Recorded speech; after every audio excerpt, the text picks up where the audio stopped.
Lower dunk.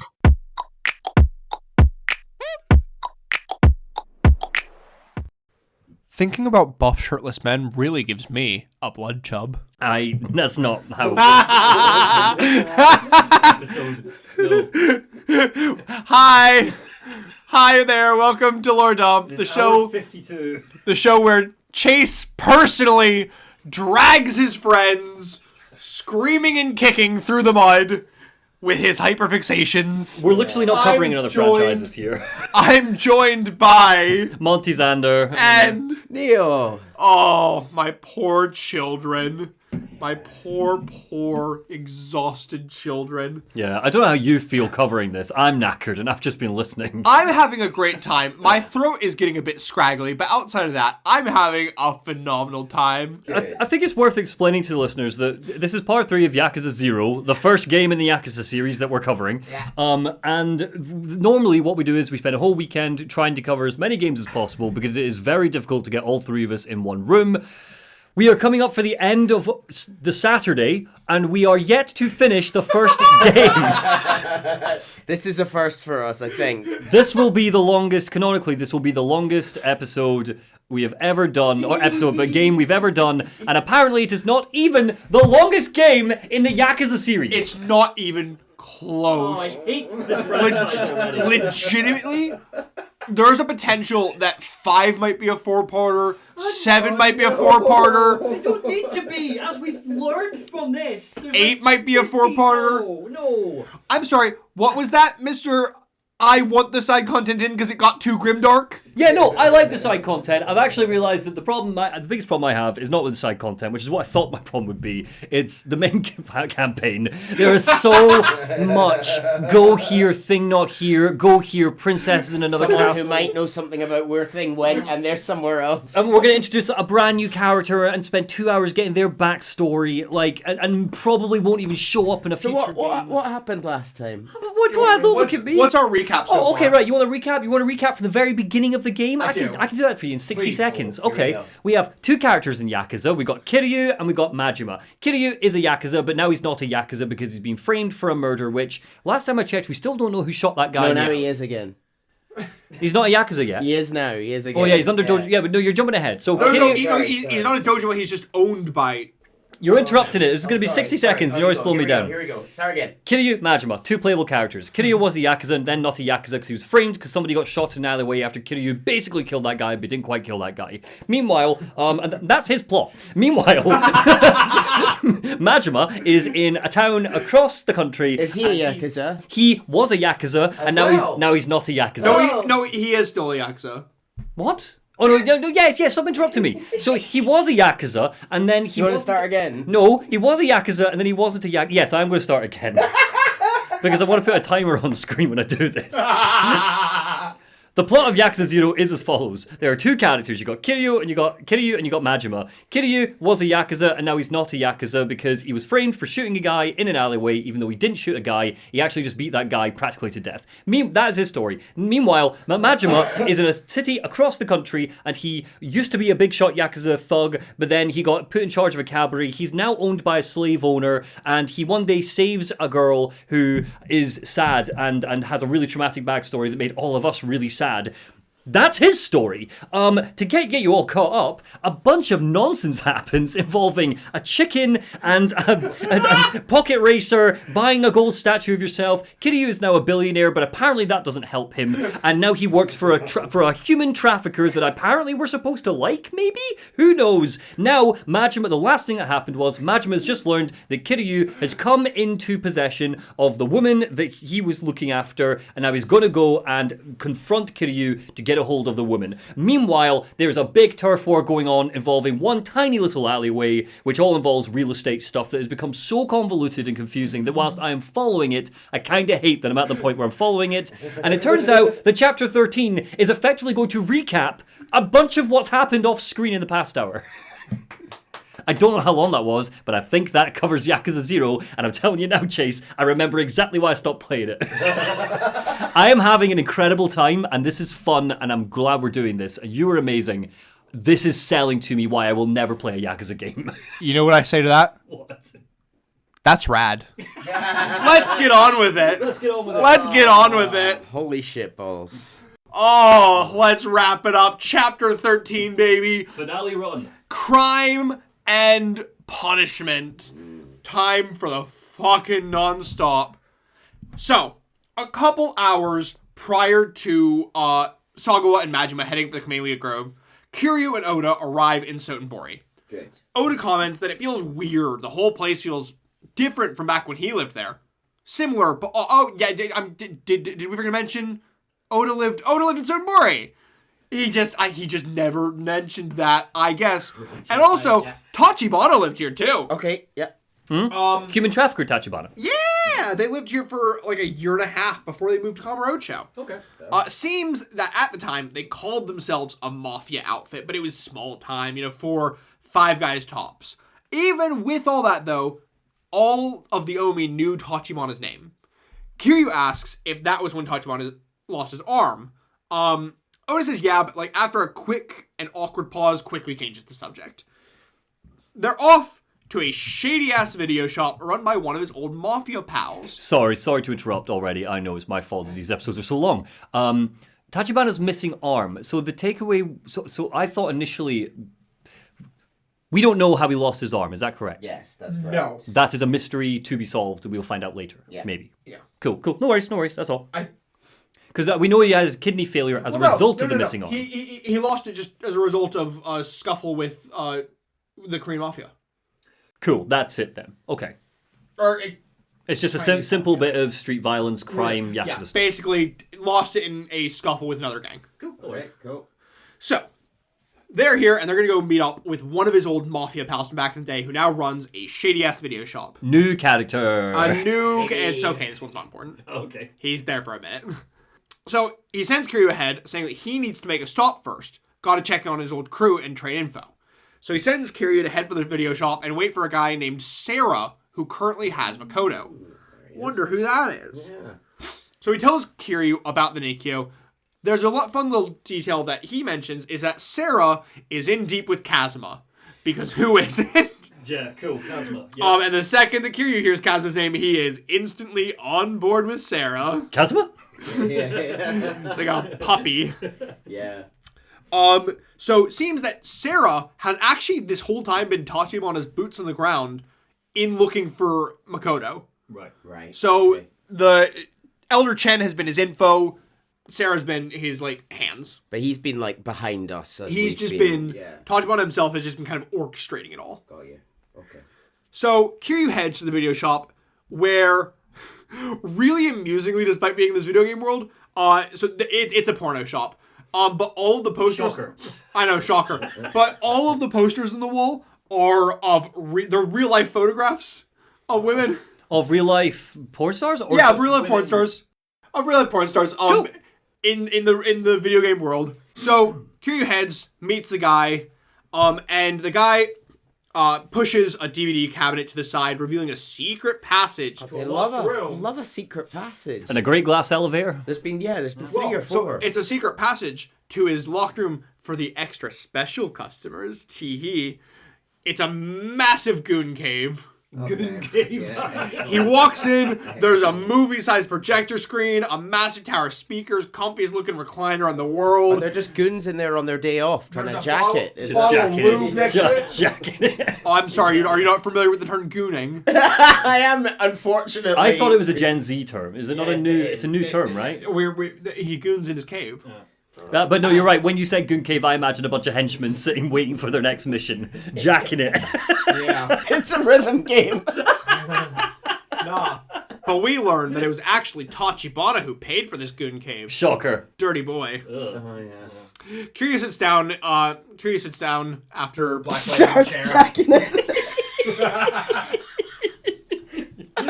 We might have to cut some of this. Never. I refuse. We're way past the point of monetization. I want a fresh start on this video. No. I want to see how far we go before the monetization. Like, how many days does it take? Currently, the only demonetized video on our channel is the Kingdom Hearts 1 video for some reason.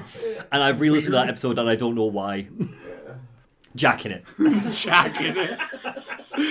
So Kiryu sits down in the lovely leather recliner in the Goon Cave, and the video shop owner and him start chatting about Tachibana. Seems that the owner actually knew Oda longer than Tachibana. They used to run a 2-bit gang with a couple of other guys. But then, 2 years ago, Tachibana showed up. He got into a fight with them right off the bat, bumped shoulders or something, it doesn't really matter. But Tachibana decimated them. Oh. All on his own. Oh, he's a good fighter. Yeah, Tachibana wiped the floor with them. Okay. At the time, Oda had never lost a fight up to that point. And he fell in love with Tachibana's badassery, on the spot, and begged him to join the gang and be their new leader. So it's set up for why he's going to be a tough final boss, I guess. Because up to now, we're thinking this is just a real estate guy. Yeah. Yeah. Yeah, so, the difference in caliber was apparent to anybody. And ain't no wonder, considering the kind of upbringing he got. Kiryu questions what he means. So now we're going to learn a bit of Tachibana backstory. Tachibana is the kid of a Japanese war orphan left stranded in China. Just after his mom was born in China, the war took a turn and she was separated from her parents, left behind in Manchuria. Some Chinese farmers took her in, then married her off to their son when she came of age. That's Tachibana's father. He had a rough upbringing being half Japanese, especially in wartime. Could have been killed any day for it, and nobody would bat an eye. With one exception, the local Chinese mafia. Outcasts band together and all that. So obviously Tachibana ended up kind of being driven down that route as well. And from a very young age. He's been in it so long that even though Oda's older, he still calls Tachibana Big Bro. As kind of like a show of respect. Of course, the little sentiment seems to summon Oda. Oda shows up, and he tells Kiryu about the whole fake Makimura corpse found in the river, saying obviously it's a fake, but things are moving faster in Sotenbori than he was expecting them to. Right, okay. So, obviously, doesn't take on 2 grown men to wait for a phone call. So he sends Kiryu out to go grab a bite to eat, while he takes over phone duty waiting for Sarah to call. He's such a good boss, human trafficker Tachibana. He is. That's not Tachibana, that's Sarah. Tachibana's still off getting dialysis in Kamurocho. Right, sorry, we're just learning about Tachibana through Exactly. Gotcha. Okay. So I'm sorry to go back, just to clarify. So he was his mother was a Japanese orphan in China, and he was raised in China, half Japanese, half Chinese, and now he's come back to Japan, and is sort of almost having to band with the Chinese immigrants. Well, so because he came over with the Chinese mafia. Because he's not fully Japanese. So Exactly. He's kind of living that world where Man of two worlds. xenophobia is not doing good. Yeah.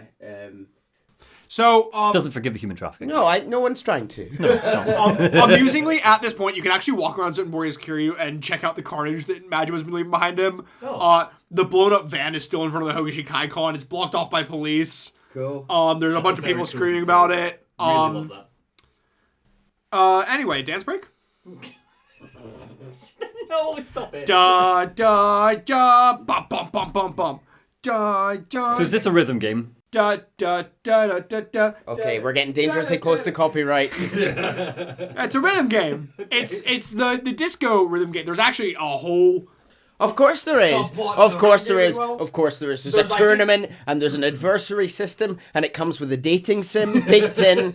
Okay, but you got to fund money to redo the floor of the fucking dance hall before you can get going. And that's before we get into pest control to sort with all the rats in the basement of the disco. The first few of those were correct. Yeah. The first few. Yeah. You can have a great dance battle with Miracle Johnson. They bring Miracle Johnson back as the final boss of the dancing. No. The final boss of the dancing minigame is what's his name? Who is a better dancer than Miracle Johnson? Miracle Johnson is the first boss of the dancing minigame. What? He's not even Moonwalk. exactly. He's not doing good. Although he does teach Kiryu how to moonwalk and how to do the little spin and crotch grab. That is. Which you do get to see Kiryu do a little spinning crotch grab, and it's very great. Excellent. Question: how long has it been since the beginning of this game? I don't mean for us. I mean like in the world of Yakuza. A week. Less than a week. I think it's been 3 or 4 days. Cool. Okay. Just interesting that Kiryu's still wearing that. How many white suits does he own? Just the one. Stanky. He's changed his undies, I'm sure. Okay. Yeah. But the shirt is the same shirt. Well, Okay. No worries. That's all. I'm just curious. you know. Anyhow. Curious. Oh, I forgot about that. There's the Goon Cave. Cool. It's luxurious. Yeah, absolutely. Dance time's over. Back to the task at hand. Oda pages you, telling you to get back here. He's finally gotten that call from Sarah.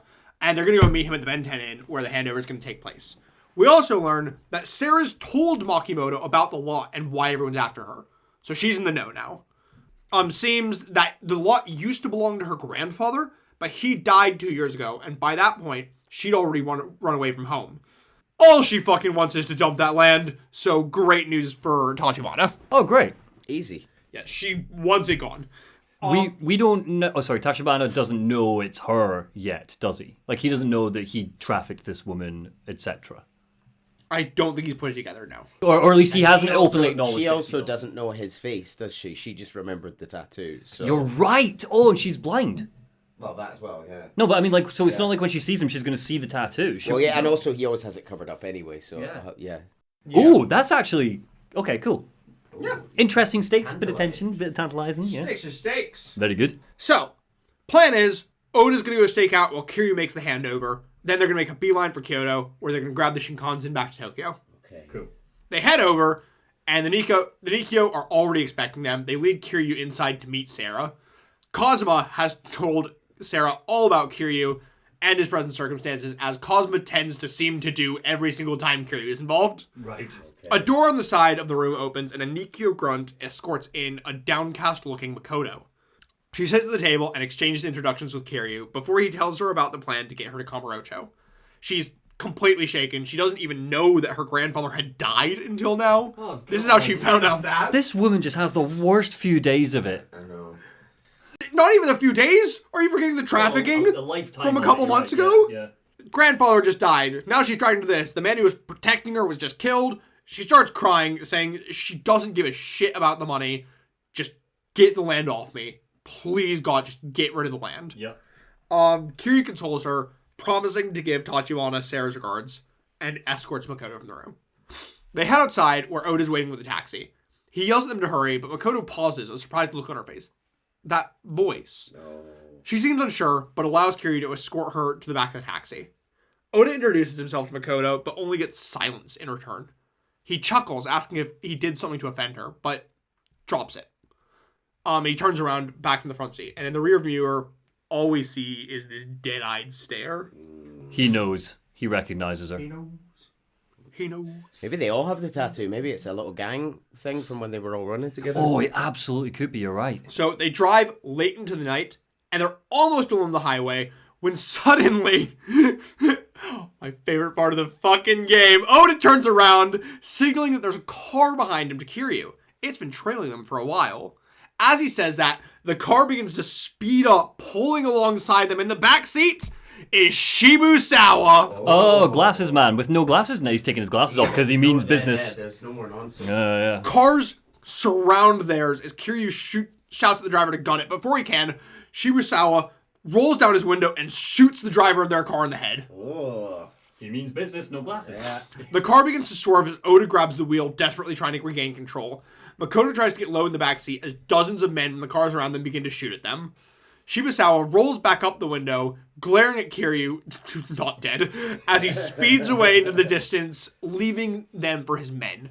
Oda hands Kiryu a gun. "The hell do you have this for?" Kiryu asks. "You should be thanking me. Now shut up and shoot!" Kiryu leans out the car window. It's a time for a motorway fight time. Love it. Excellent. Yeah, absolutely. This is my favorite part of the game. It is stupid and I love it. You're going down the highway. Drivers are coming up. There's like Yakuza leaning out all the windows. Kiryu's just shooting the drivers in the head. Oh. The cars, non-lethally. Kiryu doesn't kill. Sorry, not lethally. Non-lethally. When that happens, the cars will like roll over themselves and explode. Non-lethally. Then people will come out with like motorcycles and Kiryu will shoot the tires and then they'll flip over and explode. Look at him. He's just sleeping.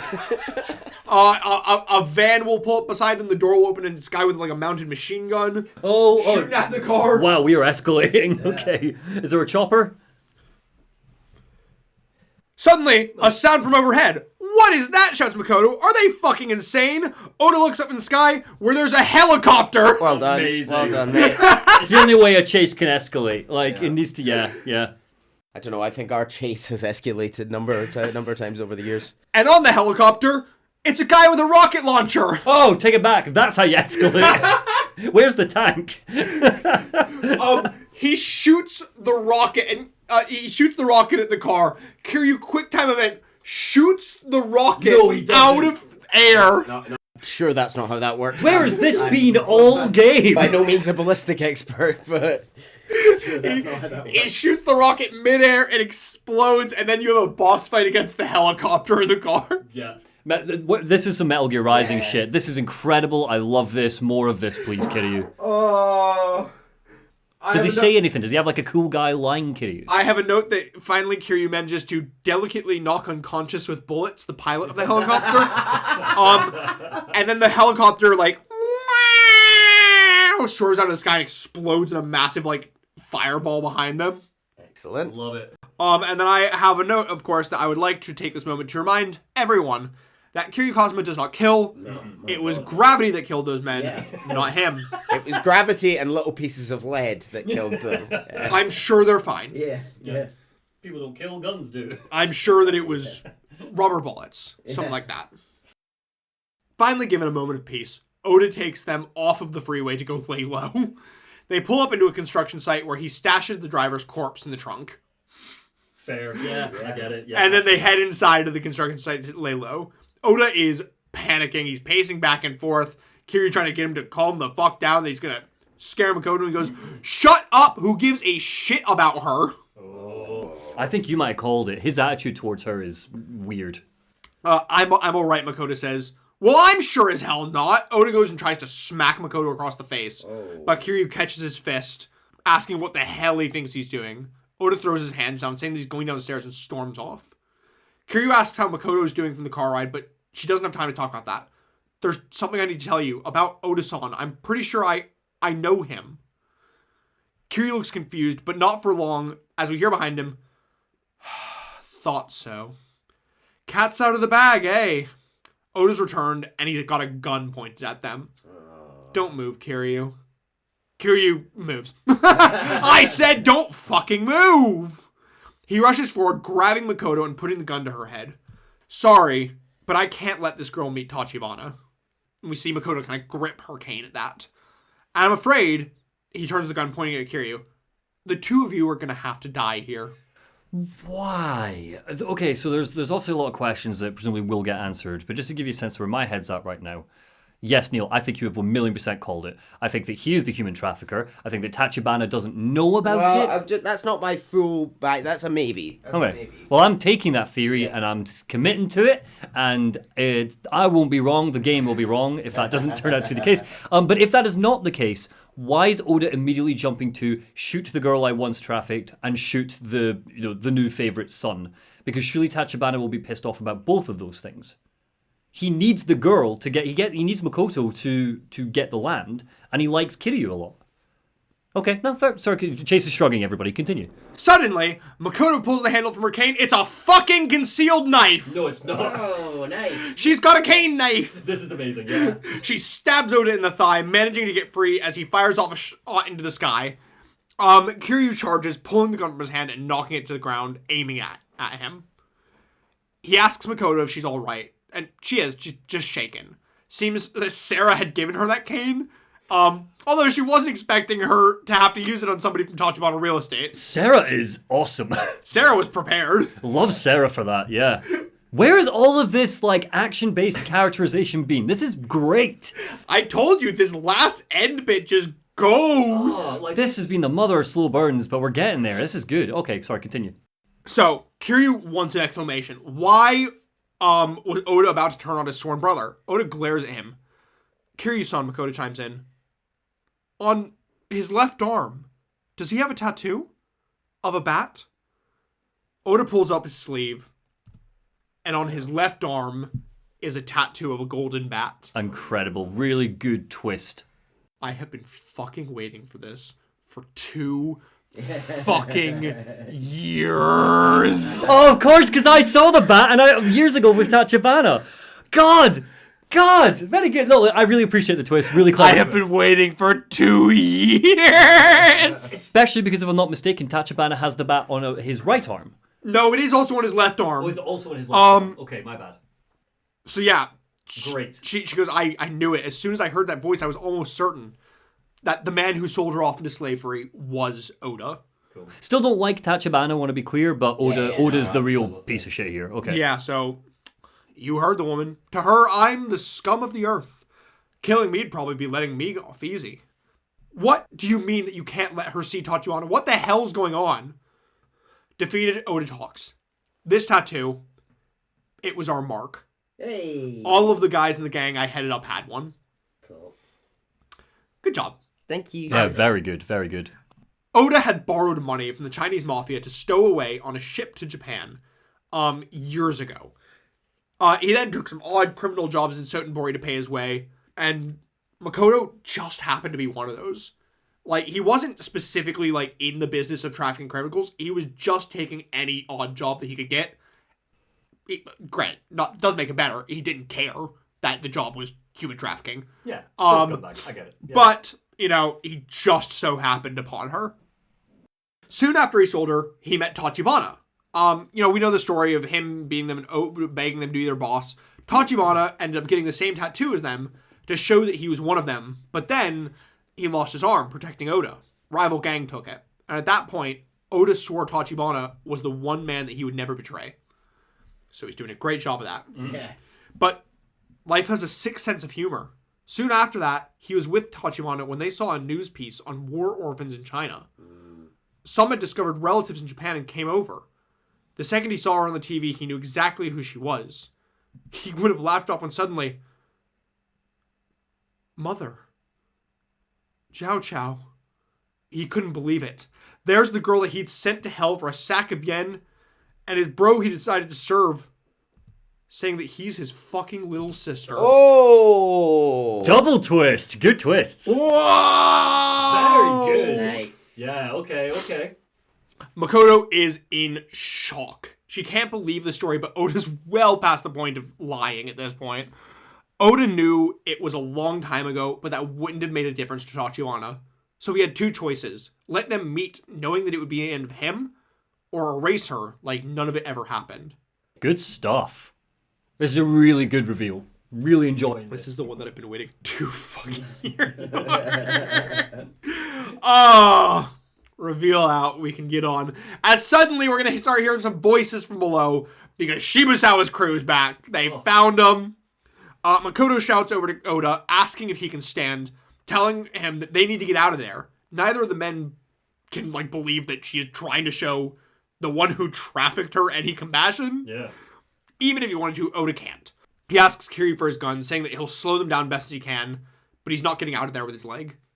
And if he's going to die, he wants to go being useful to Tachibana. He asks Kiryu to tell Tachibana that, and to tell him that he truly loved him. Kiryu hands him the gun, and leads Makoto away to safety. Back up top, Oda's on the ground in a puddle of blood, riddled with bullet wounds. Yay. Yeah. Oh, yeah. He struggles to take a breath, surrounded by men, as Shibusawa walks up to his body, gun in hand. Oda looks up at him. Shibusawa-san, where's my girl? I don't know anymore. I thought you ditched Tachibana and signed on with me. Oh. Why didn't you hand her over right away? It's not obvious. You let Sarah get the drop on you. And after I told you she was in Sotenbori, served her up on a plate. If you just grabbed her sooner, I wouldn't have had to come to Osaka at all. That's on Nishitani. Paid him a fortune and he screwed it up. Well, both of you. You've earned this. He points the gun at Oda's head, pulling the trigger.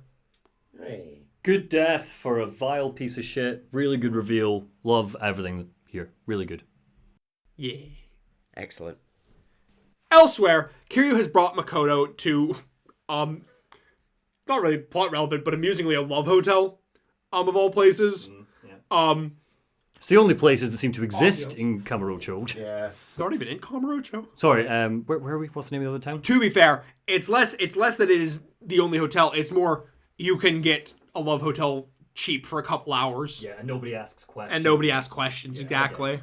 So, she asks him about the brother that she just learned about, and he tells her only for her to respond that it's a change from the brother he knew. It's been 10 years since they've last seen each other. She was 10 and he was 15. And he left them saying that he was headed for Osaka. That's why she was in Sotenbori, asking every Chinese person she could find if they'd seen him. Wait, he's 25? Yes. Tachibana's 25? Yeah. Wow. Jesus, I would have thought he was close to 40. Like, given who he is and his, like... No, a lot of the villains, or not villains, a lot of the people in this game are considerably younger than I think they let on. Is that kind of because this is a prequel, do you think? Yeah. Yeah, where it's kind of like, oh, well, Kind of he backed can't... into a corner. Yeah, we can't make him 30 now because then he's going to be 50 in the main games or whatever it is. But yeah, so she was asking every Chinese person that she could find if they'd seen her brother, and the man with the bat tattoo, Oda, just happened to be one of the people she asked. Oh, God. So she ran into him trying to find Tachibana. That's grim. He used that to lure her away, despite not having met him. Such an idiot, honestly. But finally they'll meet. She's scared to see the kind of man he's become. The brother she knew wasn't strong. They'd both faced endless bullying in China, unable to do anything to protect themselves. She thinks that joining the Mafia was the only way that he could see to protect himself. And then he was gone. She finally came to Japan after learning about her grandfather. Finally a way out of China. Her grandfather welcomed them in with open arms, but the warmth didn't last. How could it? They were family, but they couldn't understand a word each other said. She studied Japanese so hard that she practically forgot Chinese, tried to adapt to Japan, to her grandfather, but her mother, she didn't have time to learn Japanese before she killed herself. Oh. And since then, all of the people who've helped me, one's dead, one I don't know whether he's alive or dead. My life's a train wreck. Kiryu tries to console her, to soothe the tears. You walk alone in the dark long enough, it starts to feel like the light will never come. You stop wanting to even take the next step, but there's not a person in this world who knows what's waiting down the road. All we can do is choose. Stand still and cry, or make the choice to take the next step. You pick whichever one feels right to you. I can get you as far as the starting line. She smiles through her tears, saying that she'll go to Kamurocho. I want to see my brother, I know that much, so please, take me there, Kiryu-san. Yeah. Cool. The reveals chapter! Yeah, it's a good one. So much! I take back everything I said about this is so unnecessary, why do we need to pick up Kiryu and have him, I take it all back. Fantastic. Best chapter of the game so far. Oh, yeah. Yeah, yeah. Apart from the obvious. Which is? Rocket Race. I'm really, really glad that has been a consistent, the moment for you. Yeah. I mean, yeah. It's the most beautiful love story I've heard in a video game in a while. I'm glad. I'm glad. Chapter 14, Unwavering Bonds. Kiryu and Makoto arrive in Kamurocho, specifically in West Park, where Kiryu is hoping that he can hide Makoto with his friends at the homeless camp. Yes, okay. His friend is surprised, but he welcomes them in, helps them as best as they can. Seems that Kiryu's been trying to get in touch with Tachibana, but Tachibana hasn't been picking up. Kiryu leaves Makoto with his friend and goes off to try and find Tachibana on his own. He gets to Little Asia and finds that they're expecting him there. He's told Chen is waiting for him. They escort Kiryu to the hospital where Tachibana is laid out. He's not looking great. And it seems like his condition is kind of destabilized in the past couple days. Okay. He only just woke up. Kiryu tells him that Makoto's here in Kamurocho, waiting for her big brother to get her. Oda told you then. I owe you a second apology. I was planning on telling you everything once this was settled. I thought I made that clear to Oda as well. Kiryu looks troubled before telling him that Oda tried to kill Makoto. He tells Tachibana everything, ending with the fact that he's not been able to get in touch since he last saw him. Tachibana sadly responds that he suspects Oda is no longer alive. All of this is my fault. Tachibana looks down into his hands. He ran away instead of grappling with his own fate, brought his family into it, leaving them alone to fend with each other. And now it's claimed Oda's life as well. It wasn't even better in Japan. While in China they called him Japanese evil, in Japan they simply refer to him as Chinese. Every day was a fight for survival. He grew numb, that is, until he learned that his family had made their way to Japan. He immediately set out to find them, to use his power and influence to set down roots in Kamurocho and form a network. But all he was able to find was that his sister had vanished, and his mother and grandfather had passed. That, and that the tiny plot of land his sister now held rights to, had the potential to become a fatal obstacle to the Kamurocho revitalization project. Realizing that this posed a danger to his sister, he approached Kazuma-san, captain of the Dojima family, in an attempt to negotiate his sister's safety. He knew that Kazuma feared the consequences of Sohei Dojima gaining any more power than he already possessed. Dojima's influence had already massively exceeded the bounds of both Dojima's intelligence and his judgment anymore, and he could be on a rampage that nobody'd be able to control. He'd likely be able to buy the seat of captain at Tojo HQ and eventually become chairman. Not even Kazuma at that point would be able to stop him. It was actually Kazuma who told Tachibana to create a real estate firm using the Chinese information network. Only through that could he procure the empty lot first and protect his sister. The birth of Tachibana Real Estate, the events revolving around the empty lot, all have played out exactly according to Shintaro Kazuma. The perfect play penned by a genius. Kiryu was there purely because of that union, for Tachibana to find his sister, and for Kazuma to control the Tojo from behind the scenes. Okay, so yeah, solid plan, makes sense. I don't know if you said this, or maybe I just missed it. If his sister his sister is the rightful owner to the plot of land. Yeah. Surely that means he is the rightful owner to the plot of land as the big brother. Why? Because he's the oldest sibling. So if something is... It wasn't passed familially, it was passed in the will. Oh, I see. It was passed by name in the will. Okay. Fair enough. Why he passed the lot specifically to her, who knows? But yeah, not familially. Cool, fair enough.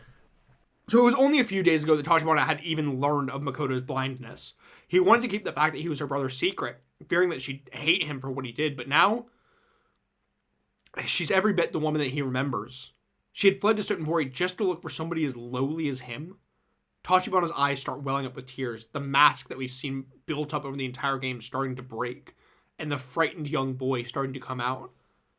Kiryu-san, I want to see my sister. I need to see Zhao Xiao. It's the only reason I've held on to life this long. Kiryu tells him that his wait is over, and that she doesn't hate him, but she does need his help. But for fuck's sake, the Dojima are here, and they want him! Oh god, yeah, great. Men storm into the room for a nice, good old brawl! Wait, what location are we at? I missed that through the conversation. We are at the hospital in Little Asia, Gotcha, where he was getting dialysis. Cool, no worries. Luckily, the small group that stormed the hospital room were the only ones for now, but more aren't going to be far behind. They need to leave now to get to West Park to Makoto. He officially needs to buy the law off of her as fast as possible to take the target off her back. They go to leave, but Tachibana stops. He looks around the alley they're in. We're being watched. He looks up, and from the rooftop, we see a man aiming a gun. He shoots, hitting Kiryu once in the chest, and then again in the leg. Oh. Tachibana quickly helps Kiryu up, carrying him away and down a staircase.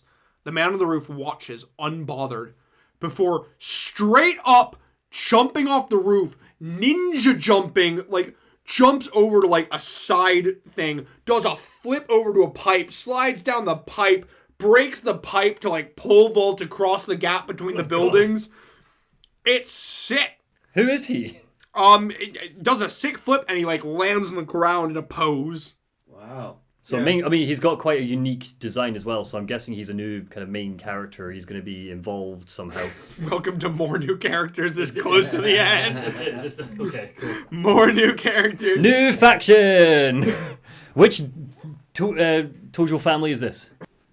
So, Tachibana lays Kiryu down in the stairwell before checking back, looking out, peeking his head out, narrowly missing a couple shots from the assailant, who's just kind of stood there shooting as he slowly walks towards the staircase that they're in. He goes back to Kiryu, telling him that there is no worse adversary than this. Tachibana knows this man. He's seen him once in the mainland mafia. He's the most efficient hitman that Tachibana is aware of. Lao Gui. Lao Gui. So he's Chinese mafia. Right. So he's a hitman sent from the Chinese mainland, and he is the best of the best. And he chose to shoot Kiryu, not Tachibana. Interesting that I assume he was trying to kill them both, to be fair. He did just also shoot Tachibana there. Oh, okay, yeah, fair enough. No, I thought this was like all part of the plan. I've injured you. Now you're slow or whatever. Nah. So Tachibana looks at Kiryu. The murder in the empty lot, it looked amateur, but to such a perfect extent that the police focused entirely on him. That takes a professional. For Lao Gui, that would be simple. Okay, that is not nearly as satisfying as the bat tattoo reveal. Turns out, after we're on our third episode of the game, the central mystery that kicked off the whole game was some assassin. I don't know why, though. Yeah, you're right. Sorry, I'm trying to put puzzle pieces together. But yeah, identity not satisfying. I will say, at a surface level, that's a fair enough assumption. Yeah. But I would hold tight. No, fair enough. We hear from the alley in Chinese, "Come out, Tachibana. I was ordered to take you, not kill you." Hence why he was trying to kill Kiryu. Gotcha. Yeah. Tachibana looks at Kiryu, knowing that they can't escape, let alone fight him. But Kiryu, he could escape alone. He looks at him. "Please take care of my sister." Tachibana grabs a shard of glass from the stairs, walking into the alley and looking coldly into Lao Gui's eyes. He puts the shard up to his throat. "Behave yourself, and I'll stay alive for you." The other man is not my contract. He means nothing to me. Accepting that, Tachibana walks away with Lao Gui. Kiryu tries to go after them, but he can barely crawl up one step, let alone stand. He gets up to the top of the stairs, collapses, and goes black. Oh. Did you know that Kiryu Kazuma is not actually the protagonist of the Yakuza series? Shut up. Next. This is an Arthur Morgan situation. I tricked you the whole time. Nah, Kiryu awakens sometimes later. He's bandaged up and not in a good state, but he is alive, and he's up in the doctor's clinic. At his bedside is Elder Chen. He tells Kiryu that it's been 3 hours since Tachibana was taken. His men are currently trying to locate him. Seems that they found out that Tachibana received dialysis there from the information that Oda had been leaking to Shibusawa. Information that he seems to have had for quite a while, yet he let Tachibana roam free. Also that Tachibana could eventually hand-deliver Makoto to him. Okay. So he was kind of playing the long game, just letting Tachibana do his work for him. Yeah. Bring her over to Kamurocho, and then he'll just snag her. Chen says that he's been doing everything he can. He sees Tachibana as his successor. He wants to do everything he can for him. He goes on to say that the empty lot wasn't the only plot of land owned by their grandfather, Genzo Makimura. Hard times after the war, though, forced him to sell most of it off.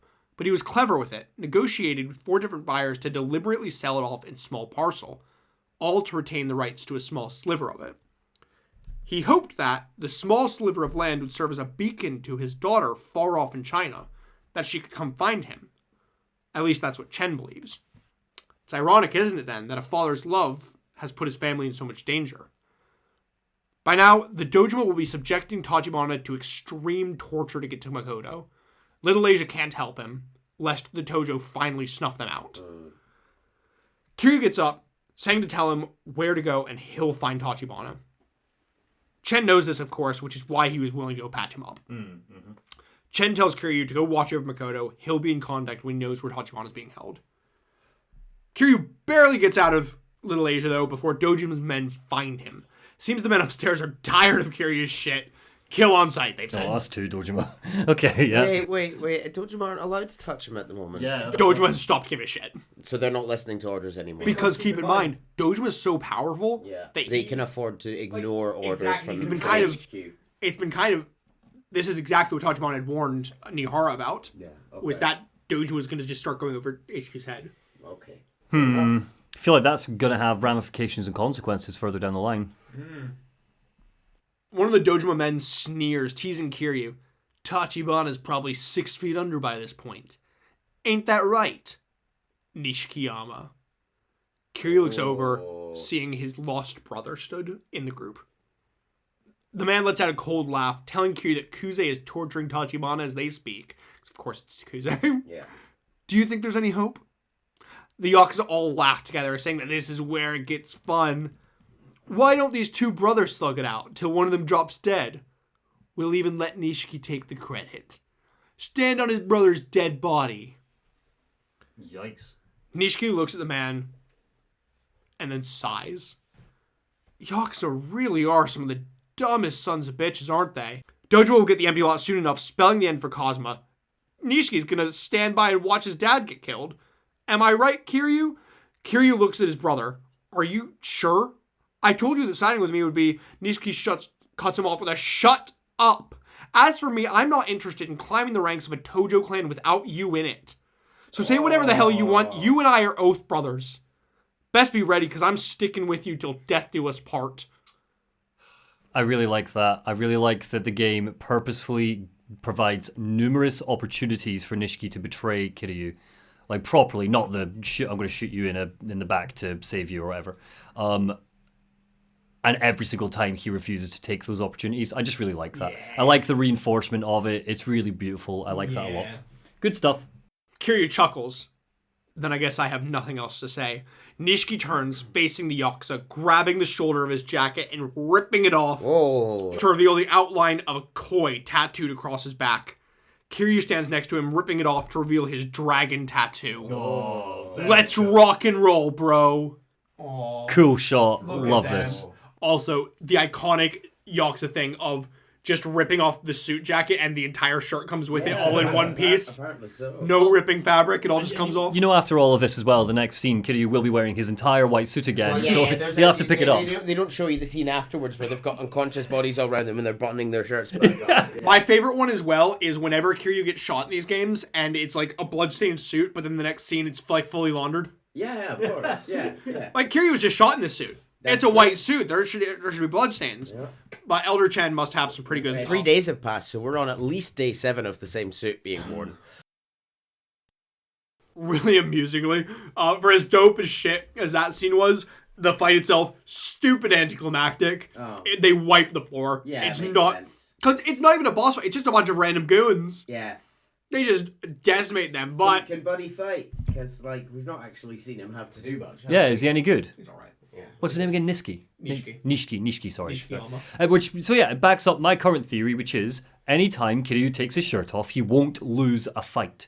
Because if he lost the fight and he ran away, we'd have to get an awkward scene where he runs over and gets his jacket and then runs away. So my running theory right now is every time Kiryu takes off his top, he won't lose a fight. Legitimately, I do not remember whether that is the case or not. Well, we will find out. We'll find out together. Same goes for Majima, by the way. Same goes for Majima. I love going on this journey with my friends. So they wipe the floor. Nishiki's laughing. He's like, I always forget how invincible I feel with you, bro. Making Kiryu smile for the first time this fucking game. The feeling's mutual, bro. I don't know. He smiled when he was playing Skeletric earlier on. That's true. He was smiling the entire time he was with Pocket Circuit Fighter. Yeah. And who wouldn't be? Yeah. Truly. What a fantastic man. So, they're both completely... Oh, fuck, I skipped one. Kiryu takes Nishiki and heads to West Park. Entering the shack, Makoto jumps to her feet, questioning who the other person... questioning if the other person that Kiryu's brought is her brother. Kiryu sits her down, along with Nishiki, telling them that they have a lot to catch up on.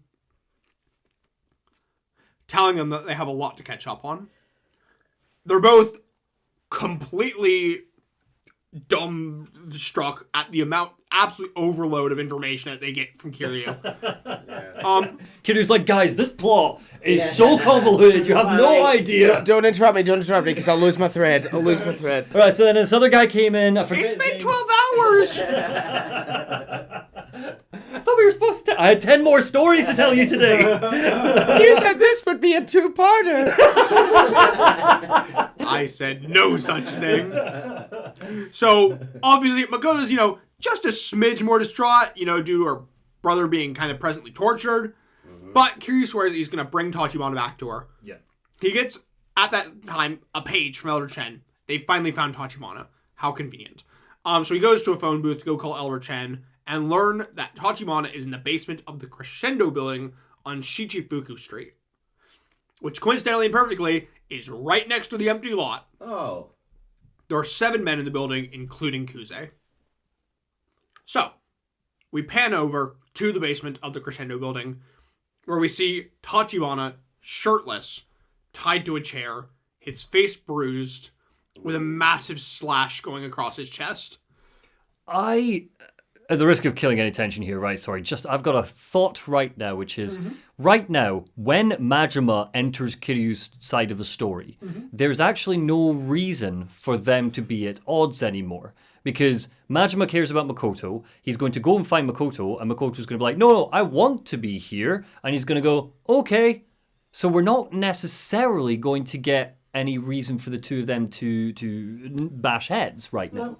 I mean, something might come up, but right now it seems like the two of them won't actually have a confrontation. Maybe they'll work together, but I was anticipating like at least an argument, if not a fight. Well, they've got plenty to argue about. They're both kind of assholes. They'll find something. Yeah, it'll be like, oh, I don't like your suit. Yeah. Oh, I don't like you. Okay, right, boss fight. Okay. That's not how you carry a tray of drinks. Yeah, customer's not always right. It is always right. Sorry, continue, Chase. So Kuze's captain, who seems to be the one kind of leading the torture here, is sneering at Tachibana. He grabs a sledgehammer, lifting it in the air before slamming it down on Tachibana's foot. Ooh. We see blood just kind of like pool I out hope from they know about his dialysis that he needs to have it once a day, because otherwise this is not guy's going to gonna be die. a long torturing. Like, I hope they're educated on that. Dude cannot afford to lose much more blood. Yeah, so sledgehammer goes down, blood kind of pools out from underneath it, and the captain goes, "Oh, seventh little piggy went with him." Oh, God. Tachibana looks at him, panting with pain. Fingers and toes are densely packed with nerves, making them an excellent way to inflict extreme pain. Counting those, you have 8 left. Do you think there'll be enough to make me speak? That is a hardcore line, to give him credit. So the man slugs him in the face. He's swearing and shouting at the storm, trying to get him to tell him where Makoto is. But Tachibana just smiles, looking over at Kuze. You don't have many chances left, do you, Kuze-san? He grabs his man's fist, stopping him. He ain't the kind to break with torture. Find something else already. The man don't have time for that, though. He joined the Yakuza because he likes hitting people. Telling a Yakuza to use his head? When did you become such a pussy? This is why you keep fucking it up, Kuze. Kuze grabs him by the throat, digging his fingers and looking deep into his eyes. Don't you fucking dare confuse me with punk trash like you. Throws him off to the side, going to untie Tachibana, saying that if he lets some idiot kill him before he gets what he needs out of him, he'll be in deeper shit than he already is. Poor Kuze, man. What? You, liking Kuze, fair enough. You sympathizing with Kuze has been a very odd twist of this episode. I love him. He's great. I'm going to be so gutted if like Yakuza 1 picks up and it's like, and Kuze died of old age. And I'm like, oh no. I think Kuze will be lucky to make it out of this game at this rate. True. That is true. Yeah. Tachibana smiles again in his torture. The torturer just fucking breaks, screaming, asking if Tachibana is laughing at him. He raises the sledgehammer again, swinging it like a baseball bat full force, slamming it square across Tachibana's face. Dead. Oh, Sledgehammer yeah, to the straight. face, dead. His eyes roll into the back of his head. Oh shit. And this is like, it's not even like to the face, it's like straight claw. Oh, yeah, so dead. Rest in peace. Brain damage minimum. No, I mean, like, it's full swing to the head, Yeah. surely. Just Kuze jumps up, grabbing his man's face and slamming it into the ground. But as he does, the door slams open and Kiryu Nishiki storm in. Fucking second too late, my dude. Kuze looks up. Kiryu, how do you find this place? Kiryu sees Tachibana's like lifeless fucking body on the ground and his eyes just light up with rage. Kuze sneers. Well, guess these things have a way of working themselves out. Kuze is royally cocked up. And but he's he's realized landing in his lap. it's because Kiryu is now like slightly upset about his cock up. He's like, yes! This has all worked out for me. I've mildly inconvenienced you, Kiryu. There's a saying in Glasgow: if he fell in the Clyde, he'd come out with a salmon in his mouth. If he fell in the river, he'd come out with a salmon in his mouth. Yeah. Like, if you cock up, you'll still very somehow lucky. find You can, something out of You it. can fall, yeah. Of course. Fantastic. Kuze! Kiryu throws himself towards Kuze, slamming a punch across his face for another fucking Kuze boss battle. Yes! 3 now? This is the fourth. Yes. Because there was Yeah. Dojima HQ, the sewer, in front of Serena, and now this one. I don't know how we're going to top the sewer. If this is our fourth, presumably final Kuze boss fight. Sewer was only number 2, bear in mind. Yeah, I know. But, number 3 didn't really top Because it. again, Got hit by- Kuze has another health bar. Yeah. Wow, he's been working out in the last 3 days. So what do? Do we, jump out the window, fight in the street? What Oh, we're in a basement. There's nothing really to do. We slam him over the face. He dies. just a basement fight. You look sad bit, now. Why did you lead with the... Why did you do the subway second? No, why did you lead with the penthouse fight that was awesome, then a subway fight, and then it's just being like, meh, meh, meh. Poor Kuze. Sorry, he might get hit with a train this one. You know? Are you forgetting that the Serena fight had him end with getting hit by a car, Yeah, but he was just... That's it. He was Regina George style? Yeah. So he beats Kuze off again and grabs Tachibana, laying him softly across the floor, apologizing profusely for taking too long. My sweet prince. Tachibana, shockingly enough, not doing well. He's barely managing to keep consciousness. Trying to croak out that Kiryu has nothing to apologize for. Oh, okay, so he's not dead, and clearly his mental faculties are intact. Yeah. That sledgehammer did very little, actually. It tired him out a bit. This is the issue with, the incredible anime kind of style combat in the game, which is awesome and it's fun to play with, is that it does slightly minimize some of the violence in the cutscenes. That's just a normal sledgehammer hit in combat, basically, rather than actually brutalizing him. I don't know, just my 2 cents. Yeah, fair. Yeah. It's worth it for the combat system, but regardless. So, don't do this. Your sister's right there. You've been waiting for so long. She'll be right here. Kiryu's voice kind of begins to break. The beginnings of a sob kind of coming over it. Nishiki runs off out of the basement to go get Makoto. Oh, no. No time. It's too late, Tachibana says, his eyes beginning to fade. Rubber sledgehammer, eh? Oh. Kiryu-san. Lao Gui, the one controlling him, is Sohei Dojima. Oh. Oh, head of Dojima clan. Kuze said Dojima is the one pulling all the strings. He hopes to drive out Cosmo-san. That's why he framed you. Huh. Okay. Cosmo's trying to stop Sohei's ascension to chairman of the Dojo clan. Did I not say I was suspicious of him the first time we met him? I would sure hope you were. Just so I'm absolutely clear, head of the Dojima clan, a guy that looks like my father-in-law. Yes! Okay. How does framing Kazuma's favorite son... Because Kazuma takes the blame. Yeah, Cosmo would need to take the blame because he's the one who brought Kiryu in. Right. And then if he's out of the picture, nobody's going to stand in Dojima's way of becoming chairman.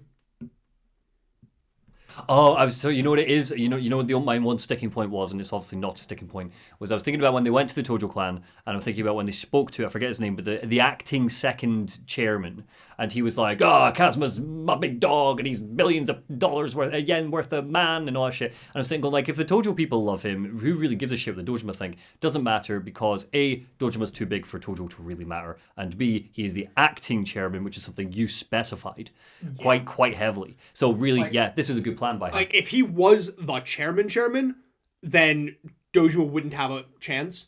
But because he's only acting, Dojima kind of getting a bit big for his britches, he can probably convince enough people to let him push through. I think that I get the reveal here. I think my only issue with it is, and I'm guessing you haven't cut it because of other stuff you've kept. He's barely been on screen for this to really feel the weight of this moment for me. I'm like, okay. It's not really a character I've got any connection with aside from that one cutscene we had. I think the main thing is that he's kind of been that, invisible villain behind the scenes who's pulling all the strings the whole time, whose name keeps popping up, because obviously the Dojima family is the one behind it the whole time. Dojima's been the one approving all the hits. Dojima's the one in charge of the lieutenants. Yeah. We spent time with Dojima's kid. We did spend time with Dojima's kid. We did. Our best friend who we punched in the face. And to give the twist credit here, I guess, the idea is it's so obvious that you don't think about it. Yeah. It's because there's so much conspiracy elsewhere in the game. Yeah, fair enough. Okay. Yeah. Tachibana's not dead yet, right? He's just passed out. Tachibana goes quiet, his eyes glazing over. Oh. No, this isn't happening. Kiryu shakes him. Tachibana, I'll keep your sister safe. I promise you, I'll keep her safe no matter what. Tachibana nods softly before his head rolls to the side. Limp. Damn it. Damn it. Damn it. God damn it. Kiryu wails to the sky, tears for the first time starting to roll down his cheeks. First time we ever see emotion from Kiryu. Kuze struggles up, saying that he only did what he had to. Kiryu's head slowly turns around to face him, his eyes balls of pure, unfiltered hatred. Kuze looks at him. The empty lot. It's not just a Dojima problem anymore. Someone's trying to sell it to the Omi Alliance. Someone inside the Tojo, a traitor.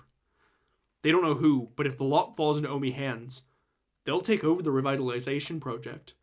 They'll storm on Tokyo, declaring all-out war with the Tojo. Kiryu doesn't give a damn. Not his problem. Kiryu, give us the girl. Are you trying to make an enemy of the entire Tojo clan? Kiryu glares in his very soul. You touch one hair on Makoto Makimura's hand, and I'll bury the entire Tojo clan. Good line. He picks up Tachibana, carrying him delicately in his arms and standing above Kuze. I'll bury it down to the last man. That, I swear to you. Kuze watches him as he walks out the door. I'll be damned. That punk kid finally turned into a real Yakuza. Credits. Yeah, he said the thing as well. Yeah. Kiryu exits the basement, finding himself in the center of the empty lot. Nishiki arrives just as he comes out, Makoto alongside him. She calls out, reaching into the darkness before her. Brother? Where's my brother? Where's my brother? Her hand meets Tachibana's body and she recoils for a moment, instantly realizing what she's found. She drops her cane, grasping for Tachibana's body as Kiryu slowly lowers it to the ground, tears welling up in her eyes. She grasps his face, cradling it in an embrace. I see. You're tired. It's been hard, I know. She sobs, holding his body like it's the last thing in the world. My big brother. I'm home.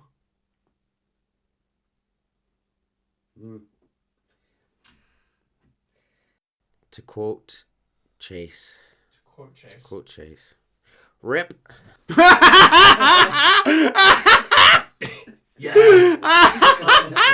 This is the thing. I don't know if perhaps the game wants me to feel different emotions, perhaps to how you've conveyed it. The thing here is that Tachibana's death is sad, not because Tachibana is dead, but because Makoto and Kiryu are sad. Which is where the power is. And it is powerful there, it is. Like her reaction. Her reaction is really powerful. And the fact that he effectively has been Kiryu's only friend in his darkest hours in the game. Really Not powerful. really. Only for like the past half hour. Before that, he was like, I'm using you, and you know. The using you, I agree with you. I think it's just more from Kiryu's perspective. Like, this is the one kind of constant he's had. He thought that, his best friend tried to kill him, etc. There's power there, but all I can really think about is that, okay, he's not a human trafficker, fair enough. But what I'm thinking about is back towards when you first introduced him, and it's, oh no, yeah, he's walking around, attacking small business owners and threatening their children. And, it's kind of like, I don't really give a shit that this guy's dead. Yeah. Good, rip, fuck him. Yeah. Sad that Makoto is sad, to be honest. Love Makoto. That's fair. Yeah. I think that's a fair enough assessment. I think you told it beautifully. Yeah, you did, just don't care for him. That's a fair enough assessment. Yeah. Good death as well. And like it was a good character. Like the kind of like the scared little boy coming out towards the end of it. That's well done. It just didn't have. He just did evolve into a monster. I think he's kind of meant to be one that you're not meant to necessarily know how to feel about him. Yeah. He's got a lot of good, but also just so much not good. Yeah. Also coming to it with Yakuza 0 being my first game and not knowing where the story goes, so not looking at it as a prequel, but as an entry point, I thought Tachibana would be a series regular. You thought he'd be the final boss. I thought he'd be the final boss. It's a real shocker that he's died this way. But and I know perhaps like a player like 3 chapters to go. Yeah, which Like, it's a decently early death as well. Yeah, because now we're doing the Omi Alliance, which is how Majima and Kiryu presumably are going to get into fisticuffs. But yeah. Fisticuffs? Yeah, turns out this story was effectively treading water until the Omi Alliance were ready to come in and take over the main plot. Really. So that we can learn a bit about McCoy. I actually, and it's still, you're right, it still ties directly into what you just said. So it doesn't contradict it, I don't think. I really like that this whole story has just been about people scrabbling over a 3x3 meter piece of ground. I actually really like that that's been, there's something kind of like, I don't know. Mm-hmm. I agree. It's like Snatch or something, you know, it's just this all groups scrabbling over something quite, you know, small and seemingly insignificant. So remind me, in the Omi Alliance, we've met a few characters.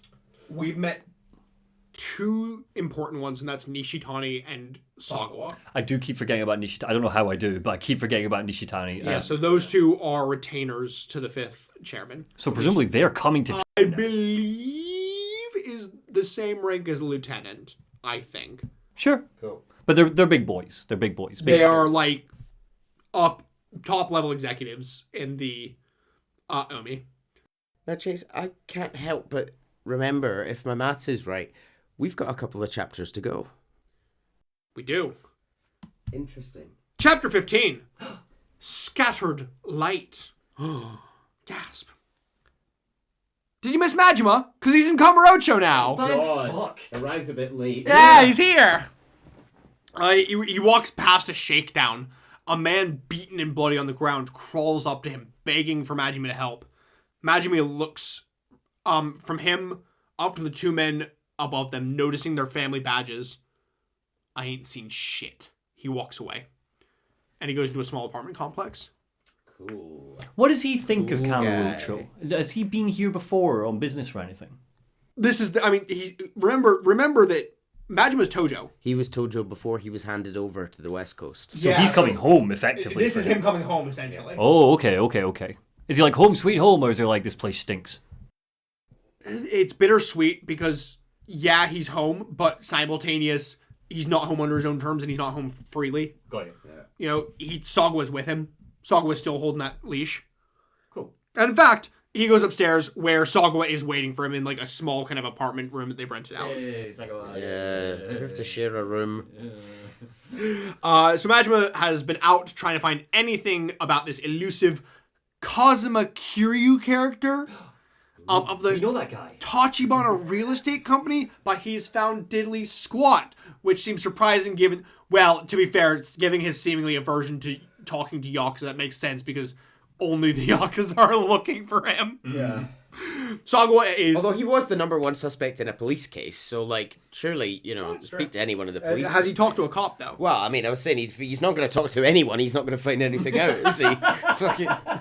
He's just going to sit in his room all day. Why can't I figure this out? Sagawa is pissed. A full day has passed since Makoto Makimura left Sotenbori, and if they don't find her soon, she's gone for good. Her trail's going to go cold, and so does Majima's body. So you may want to start putting a little fucking more effort into this, buddy. Sagawa is stuck there. Obviously, he's an Omi. He's a very high-ranking Omi in the middle of the Tojo's main city. Yeah. He can't exactly be out wandering the streets. Yeah. Because then there'd be a war.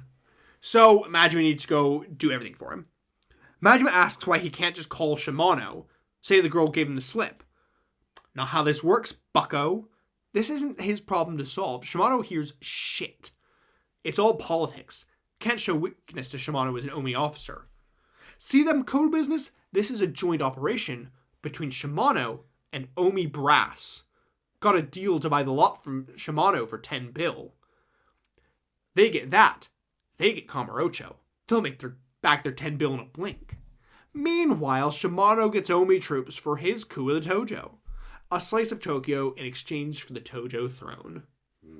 So there's our traitor.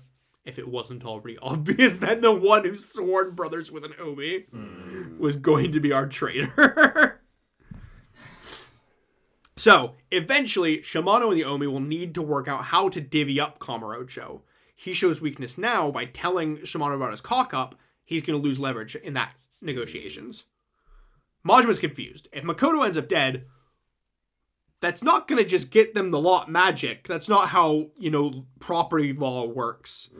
But seems that Shimano has some trick up his sleeve. Just very quickly, you called that too. Shimano's glasses guy, right? No, that's Shibusawa. Fuck, sorry, who's Shimano? Shimano is the big old sumo wrestler meathead of a man the guy who that tortured tortured Majima. Gotcha, sorry, ignore me. Yeah, so this is Majima's old patriarch. Gotcha. Yeah, Shimano seems to have a trick up his sleeve to deal with the fact that if Makoto's dead, they can still get the lot. So anyway, breaks over Majima, off to the Champion District with you. Seems that Tachibana's boys have been seen there at some point. Not the freshest tip, but it's something. So he heads over, but all he's really able to get is that nobody has seen the Tachibana real estate company people lately, but they've heard that they're in deep shit with the Dojima. We do kind of recap a little bit in this chapter because he needs to catch up to speed with what Kiryu's been up to. But anyhow, Majima leaves the district hoping for another lead when he hears, "It really is you, Majima-san." He turns around to see a pack of Yakuza goons behind him. He looks at the badge on them. Shimano family. Oh, They heard he was back in town. Figured he'd be rotting in a Sotenbori ditch. Why doesn't he come by the office? Sure, the boss would love to hear why the banished prince is back on the streets. Yeah, so Majima beats the shit out of them because he, like fuck, is going to Shimano. Them on the ground, more arrive, but they're more professional this time, with the man in the lead apologizing for the new blood's rudeness, saying that he wants to escort Majima somewhere peacefully because Patriarch Shimano wants to come see him. So Shimano knows he's here. Yeah. And he has now sent his high-ranking people to go retrieve Majima. This is Majima confronts his past chapter. Scene shifts and Majima is sat at a table. There's a lone small cup of sake sat in front of him, and on the other side of the table is a full feast. A set of chopsticks scoop up several pieces of fugu sashimi, dipping them in soy and taking a bite. The man opposite Majima downs his glass. "You ain't touched a drop, Majima. Stopped drinking since I last saw you?" Patriarch Futoshi Shimano sits opposite him. I also will say, that scene of him scooping up the fugu is like straight up one of the best food porn scenes I've seen in a video game. Oh, this food it was is good. Weirdly detailed. Wow. For everything he fucking picks out is delicate as hell. Is he doesn't strike me as a pretty eater, and I know this is a thing that, particularly in anime they love to do. He is an absolute, like, shoves it in. He's fucking It's a Denethor. down. Yeah. Yeah. It's like, it's gross sounds. It's all He's that. a gross dude. Cool, okay. You big man. Big old man. "No, sir." Majima quietly responds. "Nothing to be scared of now." Scenes of his time being tortured by Shimano and the whole kind of scatter across Majima's mind. "I just want to talk a little business." The door behind Majima opens. "The invite was a little sudden, bro," as Sagawa walks in. Shimano laughs, telling them if he was in town, he shouldn't have been such a stranger. Shimano wants to know what brings them to Kamurocho. Well, of course, he knows already. Yeah. He just wants to hear Sagawa say it. So Sagawa tells him everything. Ain't that a hell of a plot twist? But hey, relax. Everything's going according to plan. I'm the 11th hour villain. Well, he's been the villain for Thingy for a while. Oh no, yeah, I'm glad they introduced him early. Yeah. Yeah, so Sagawa and Majima are confused. "I'm about to blow your mind, Majima. Whole reason I sent you to kill Makoto Makimura was because I knew you couldn't do it." Everything so far has gone exactly as Shimano has planned it. Shimano's big brain 4D. He's playing 4D chess. Explain everything that's gone to plan. Is he beating Kazumi's 4D chess? He's trying to. Kazumi's 4D chess presumably didn't end with Tachibana dying. Well, he's trying. Okay. We'll see. Is he smart?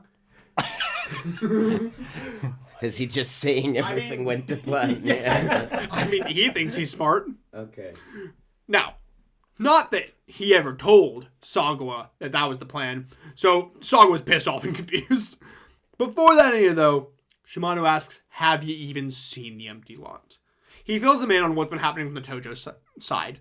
How if Dojima gets the lot, he's third chairman guaranteed. But with a shit-for-brains fuckwad like him running the show, the Tojo clan's fucking done. Even now, his own captain's been trying to put a stop to that.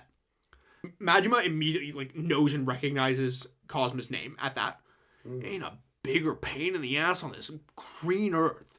He's the main obstacle between me and control of the Tojo clan. So Cosmo's fucking just trying to stop anybody from becoming chairman. Okay. And that Kiryu prick who has Makoto, he's one of Kazuma's boys. Kazuma's using proxies to fight his battles. Right, so we're back in after a quick interval. Chase got so excited about Shimano that they knocked over their drink. So we're back in to find out about Shimano's 4-5D chess and how he's Big brain Shimano. big man, big brain. I mean, have you seen him? Look at how genius he looks. Yeah. He's given Professor Xavier vibes. He does strike me as a man who probably speaks quite slowly, almost like you made the Wilson Fisk comparison earlier, like Fisk in the Daredevil show. I don't know if that's you're true. going to get to meet Wilson Fisk later this year, Chase. Oh, good. Not that you can throw... If we're lucky. Sorry, continue. So Shimano's just been raging about how Cosmo's using proxies to fight his battles. Not that you can throw stones, bro, Sagawa jumps in. Shimano may be Tojo Direct now, but he used to be a Dojima branch family himself. Can't just turn his guns on the old boss now, can he? But Majima... Shimano laughs. Guilty. Filling them in on why he needed Majima to kill but not really kill Makoto. It was all to get her trust. Real, genuine trust. Love. Get that? She'll do anything. His plan, that they would fall in love. Yes. That's the most ridiculous plan. It's fucking...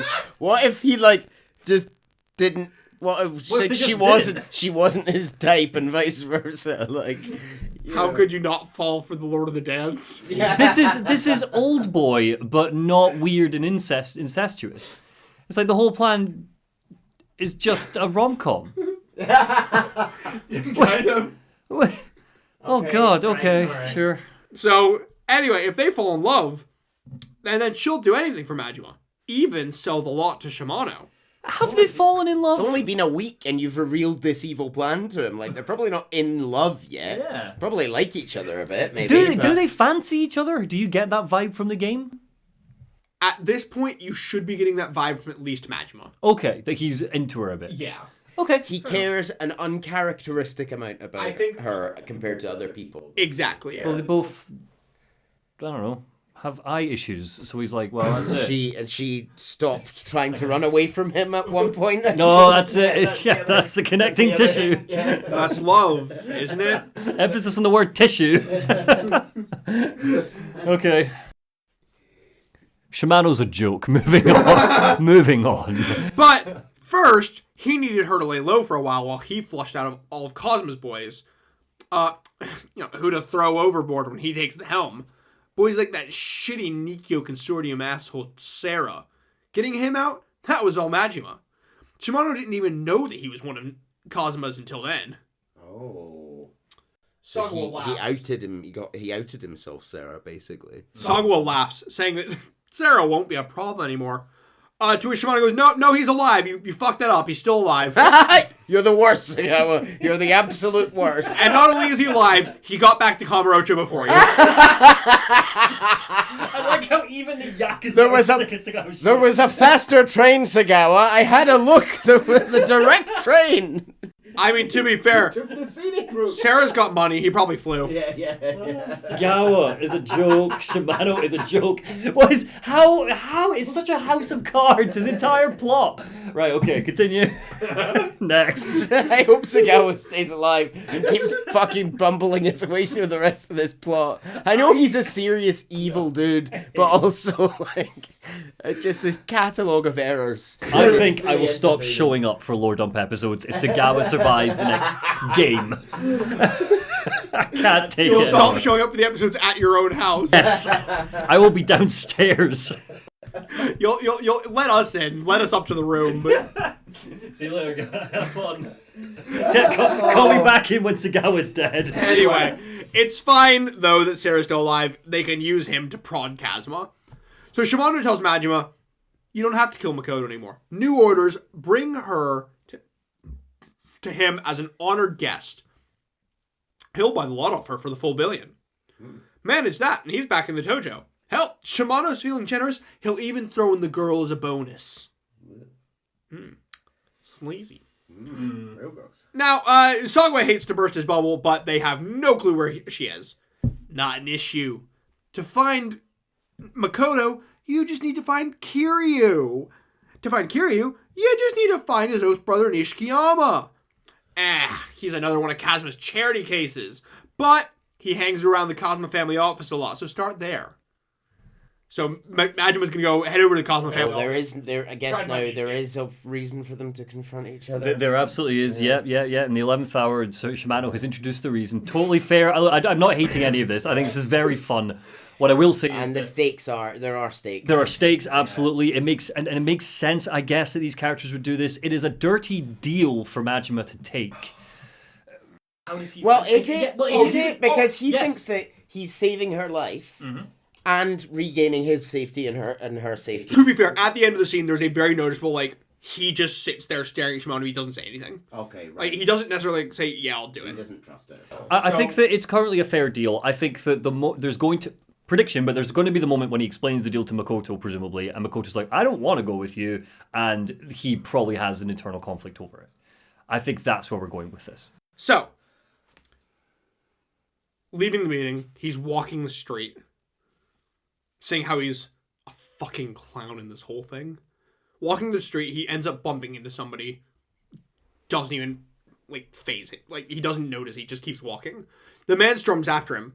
Gonna bump into me without apologizing? He throws a punch, knocking Majima to the ground before just getting on top, straddling him, and just wailing on him. Yeah. Majima just lays there, looking up at him, taking it. Hell. With a bloodied face. I don't care. Do what you want. The man just continues wailing. His friends join in. They're all kicking him on the ground, kicking him while he's down, until they knock him unconscious. He comes to later, and his face is an absolute mess. He stumbles to his feet. I'll be your damn clown. Yikes. Okay. He heads to the Cosmo office, asking the men there if Nishikiyama's about. Looking like that. A man not from their family. They're not fucking talking. They're kicking up a fuss, getting ready to throw Majima out, when suddenly a voice from behind them starts up. Enough. That's Majima. He's well out of your league. It's Kashiwagi who's come in. Everybody knows Majima's name. Kashiwagi is Kazumi's, the cousin sort of character. He's Kazumi's captain. He's Kazuma's captain, yeah. Everybody knows the name. They start freaking out. Majima, like Goro Majima. Kashiwagi walks over him. 3 years ago, the Shimano family wiped him off the map. But here he is. Kashiwagi introduces himself, but reminds Majima that he's been erased from the dojo. He isn't welcome here. And he's certainly not kidding Nishiki. Kashiwagi tells him to stay there before telling Majima, or tells the men to stay there before telling Majima to follow him outside. This office is sacred ground. I won't have it stained with your blood. Yikes. He follows Kashiwagi to the roof of another building, one that Kashiwagi owns. Excellent janitorial staff. Clean up a body, no issue. Is that what he says? He does say that. He's a cold bastard, isn't he? Kashiwagi's great. I fucking love Kashiwagi. I know I've said that about half the characters, but... Yeah. I love Kashiwagi. I kind of get the sense that that's not a line where it's like a quip either. It's like, he's stating facts. Cold facts. Yeah. It's it's one of those ones where he says it as a joke, but there's that dead seriousness behind the joke. Yeah. Good. Fair enough. Kind of like I don't know why you're here, but if it's for the wrong reasons, that's not a joke anymore. Yeah. So Majima asks him if he really wants to do this alone, but Kashiwagi's been buzzing to go since the minute that Majima walked in. Called it Yakuza's instinct. This is one of the hardest fights in the game. Oh, it is a fight. Yeah, so Kashiwagi puts up a fucking solid fight. And by the end, Majima is like panting. Like he has beaten Kashiwagi, but he is wrecked from it. Does he take his top off? No. Oh, so Majima seems to get into lots of fights where he doesn't take his top off. Is that Majima's Kiryu's never specific? yet taken off his top so far. Yeah, you're right. Kiryu doesn't take his top off much either. It's only when he has like a serious moment. Oh. When he needs to let that dragon out. Needs to let the nips breathe. That too. I mean, given that he's been wearing the suit for 7 straight days, I would hope so. The pits more so than the nips. Yeah, my God. They take him down, but he's seriously winded. Who knew the Kazuma family was breeding monsters like that? One of Kashiwagi's men runs in, looking from Kashiwagi's unconscious body over to Majima's knife. And Majima tells him to tell him where Nishikiyama is, or he's gonna dig out Kashiwagi's left eye. He can join the club. Yeesh. He walks over to Kashiwagi, telling the man, "Don't make me do this shit."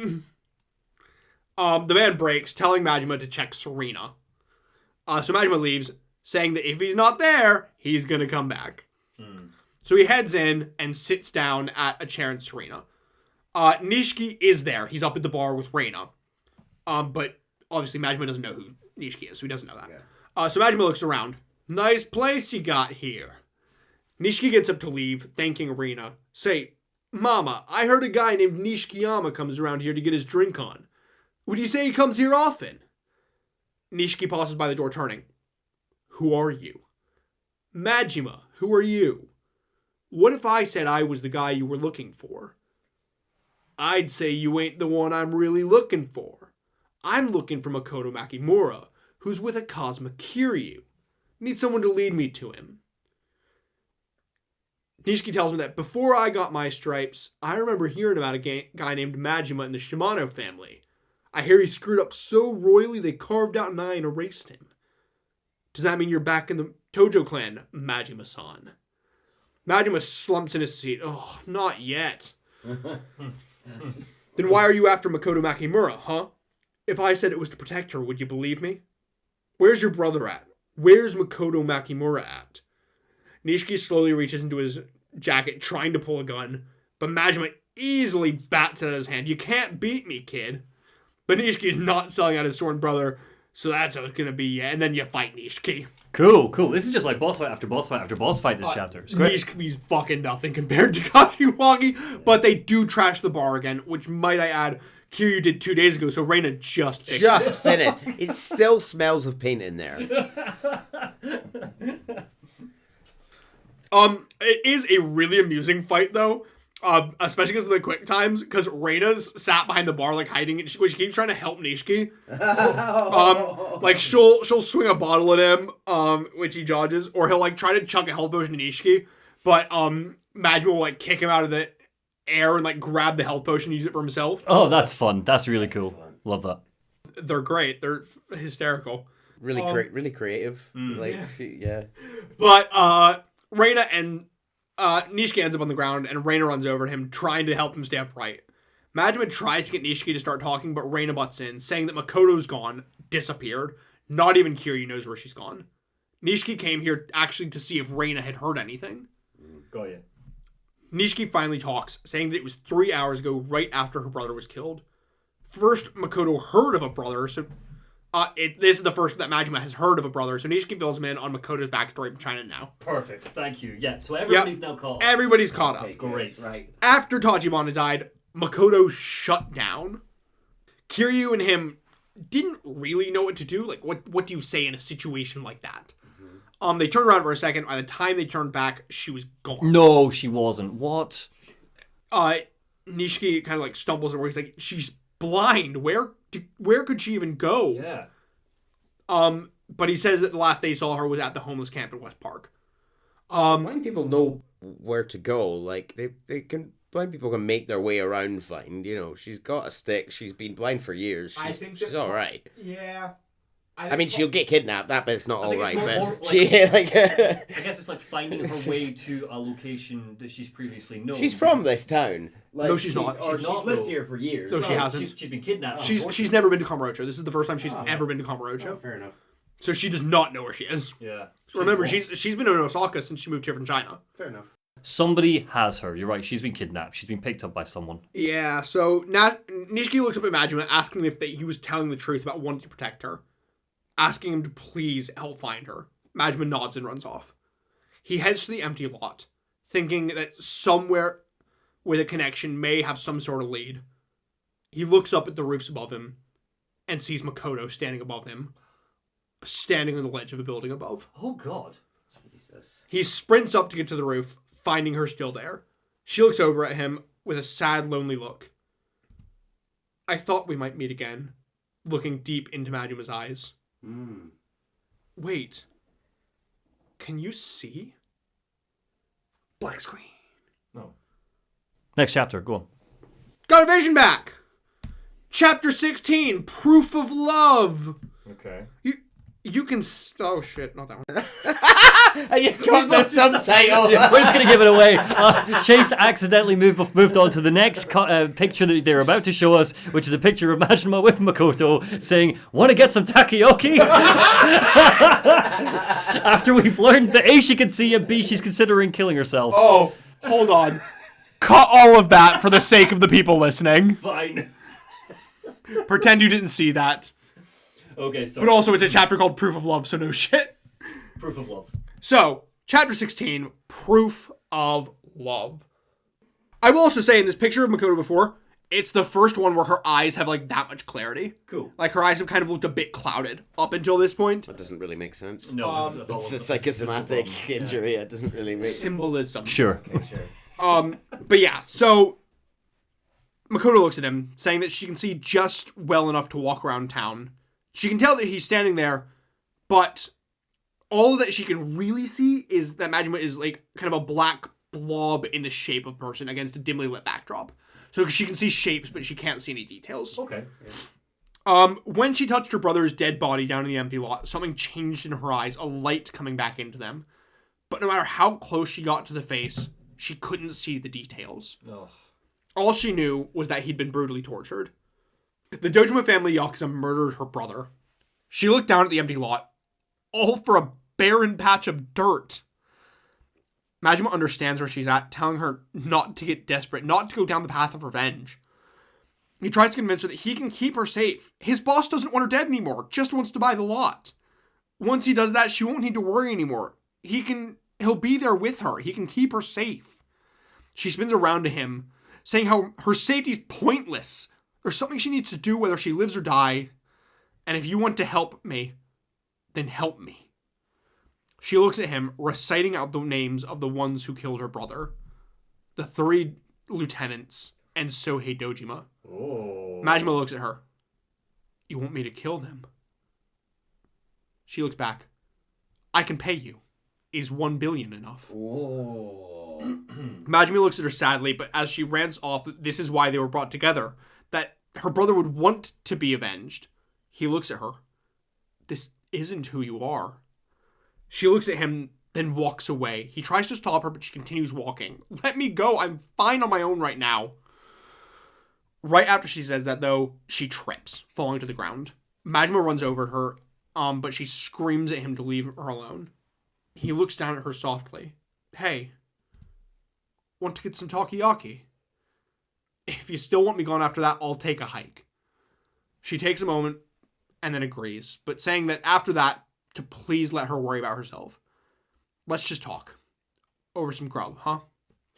Want to grab some takoyaki is to Yakuza what who am I going to eat ice cream with for Kingdom Hearts. That screenshot on its own is so silly and funny, but in the context of the scene it makes total sense, and you're like, yeah, on board, this is a great route to go. It's a nice callback. Like a rom-com. It's a very rom-com callback. It's a lovely moment. Good line. I like this scene a lot. What's Majima going to do, though? It's at the end of a rom-com when everything's been mucked up, but they finally come back together after the failed wedding of someone else or whatever, and it's, hey, you fancy grabbing that takoyaki now? You remembered. Fucking octopus balls were our thing. So they walk through town, Majima keeping a slow pace because she's still having trouble seeing. This is kind of, in a way, an escort quest. You walk her through town.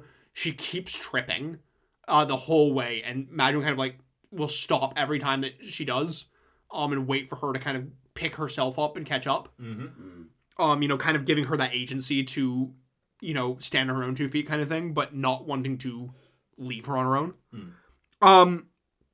They find a takoyaki stand in Theater Square. The autumn leaves fall around them as they wait on their order. He picks one of the leaves from Makoto's hair. It's very rom-com-y. The woman at the takoyaki stand chuckles. Such a gentleman. He's a keeper, huh? Not the time. My brother just died. Fuck off. And I'm dealing with a lot too. Majima tries to brush the lady off, but Makoto cuts him off. He is a keeper. Oh. Oh, Jesus, right? No, she's all for it. Yep. What was the name of oh my god, Big Mountain Man? What was his name? Shimano. Shimano's plan actually worked. on. He was playing 4D chess. But Smartest character in the game. yeah, Damn it. He misjudged though what love would make him do. Well, we don't know yet. Majima Wow. might actually just say fuck off. So Yeah. he goes, he's a keeper. He's been through terrible things for my sake, yet he's still trying to help me. If not for him, I'd never have made it this far. Majima looks at her, and she gets bashful, kind of turning away from him and quickly changing track, running over to the takoyaki ladies, saying how amazing they smell. They head over to the children's park to eat, sitting alone together on a park bench. She's calmed, but there is still resolve in her eyes to get her revenge. Majima tries to talk her out of it, saying that the second she makes her move, the dojima will make hell look comfy. She tells him that she told him to let her worry about herself, but he just wants her to slow down and think it through. She turns it back, saying that she could say the same thing about whether he wants to help or not. She gets up. The takoyaki was good. Want to get another? I'll buy this round. Majima gets up, saying for her to wait there. Eyes aren't still working too good. He'll go and grab it, so hold tight. Uh-oh. By the time he gets back, she's gone. Oh god. A homeless man comes up behind him, demanding the takoyaki, saying that the girl who was just there said to pass on a message. Didn't know his name, so just said to give it to the guy with the takoyaki. A message. Tomorrow at 5, come to the roof above the empty lot. She doesn't know Majima's name. I've just realized. Yeah, no. Majima's never introduced himself. Remember, the only time he said he was like some loser was like the only way he introduced himself to her way back. God. Oh, yeah. All right. So she doesn't know what he looks like. She doesn't know his name. She knows his voice. 100 years ago they met. Yeah, she knows his voice, and that is the extent of it. Like his vague outline, and that he has one eye. Okay. So meet tomorrow on the roof again. Basically. And then the guy demands the takoyaki, and Majima told him to fuck off and give him the takoyaki. Yeah, as long as Majima keeps up the bargain, that's fine. Yeah. So the next day, he heads to the lot, going up to the roof as the snow begins to fall. He looks over the lot and pulls Makoto's watch from his pocket. Where the hell do you go wandering off to, Makoto? Placing it back in his pocket as he hears the door open behind him. Sadly, it's not Makoto, it's dudes. Ew. Just some dude. It's Shibusawa's goons. Oh. Oh.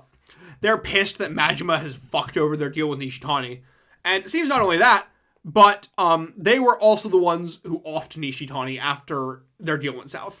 Off Nishitani. Right. Nishitani okay, is Psycho Joker Yakuza. Psycho Joker Yakuza, okay, he yeah, is deed. Which was implied in the last scene, but because I don't think that you guys had fully believed it, he is deed. Wait, what? Nishitani? Psycho... Remember, he's the one who the prison guard had shot him and they then... got- Oh, and then he killed the prison guard. Well, no, he was killing the prison guard. We just heard. But also, he had shot 4 the guns to the... like 5 times. Yeah, he was shot to the chest several Kind of gutted that wasn't an on-screen death, because he was... that one scene I was starting to get properly interested in him. He's gone now. I mean, it was an on-screen death in a way. He was practically, like, falling over onto the cop dead. What I'm trying to say is, I was starting to really like that character, and I'm sad he's dead. Shall I remind you of his chub? Yes. His Yes. blood chub. No, don't say it all. Yeah, I'm slowly coming around to Yakuza 0 now that things are actually happening in the game. Yeah. Not to be confused with his semen chub. Anyhow. And he... Majima demands to know what happened to Makoto. They tell her that she reached out to Shibusawa, offering to sell him the land, and he welcomed her with open arms. He's hand-delivering her to Dojima. Oh. Majima doesn't have time for this shit, beating the shit out of them to get the location. She's meeting Dojima on the rooftop terrace of the Sebastian building in Roppongi. Meanwhile, on the terrace, Makoto arrives with Shibusawa, the rooftop lined with Dojima goons. Oh, God. And at the end, a table with a single seat on which Sohei Dojima is sat, flanked by Kuze Owano and the assassin Lao Gui.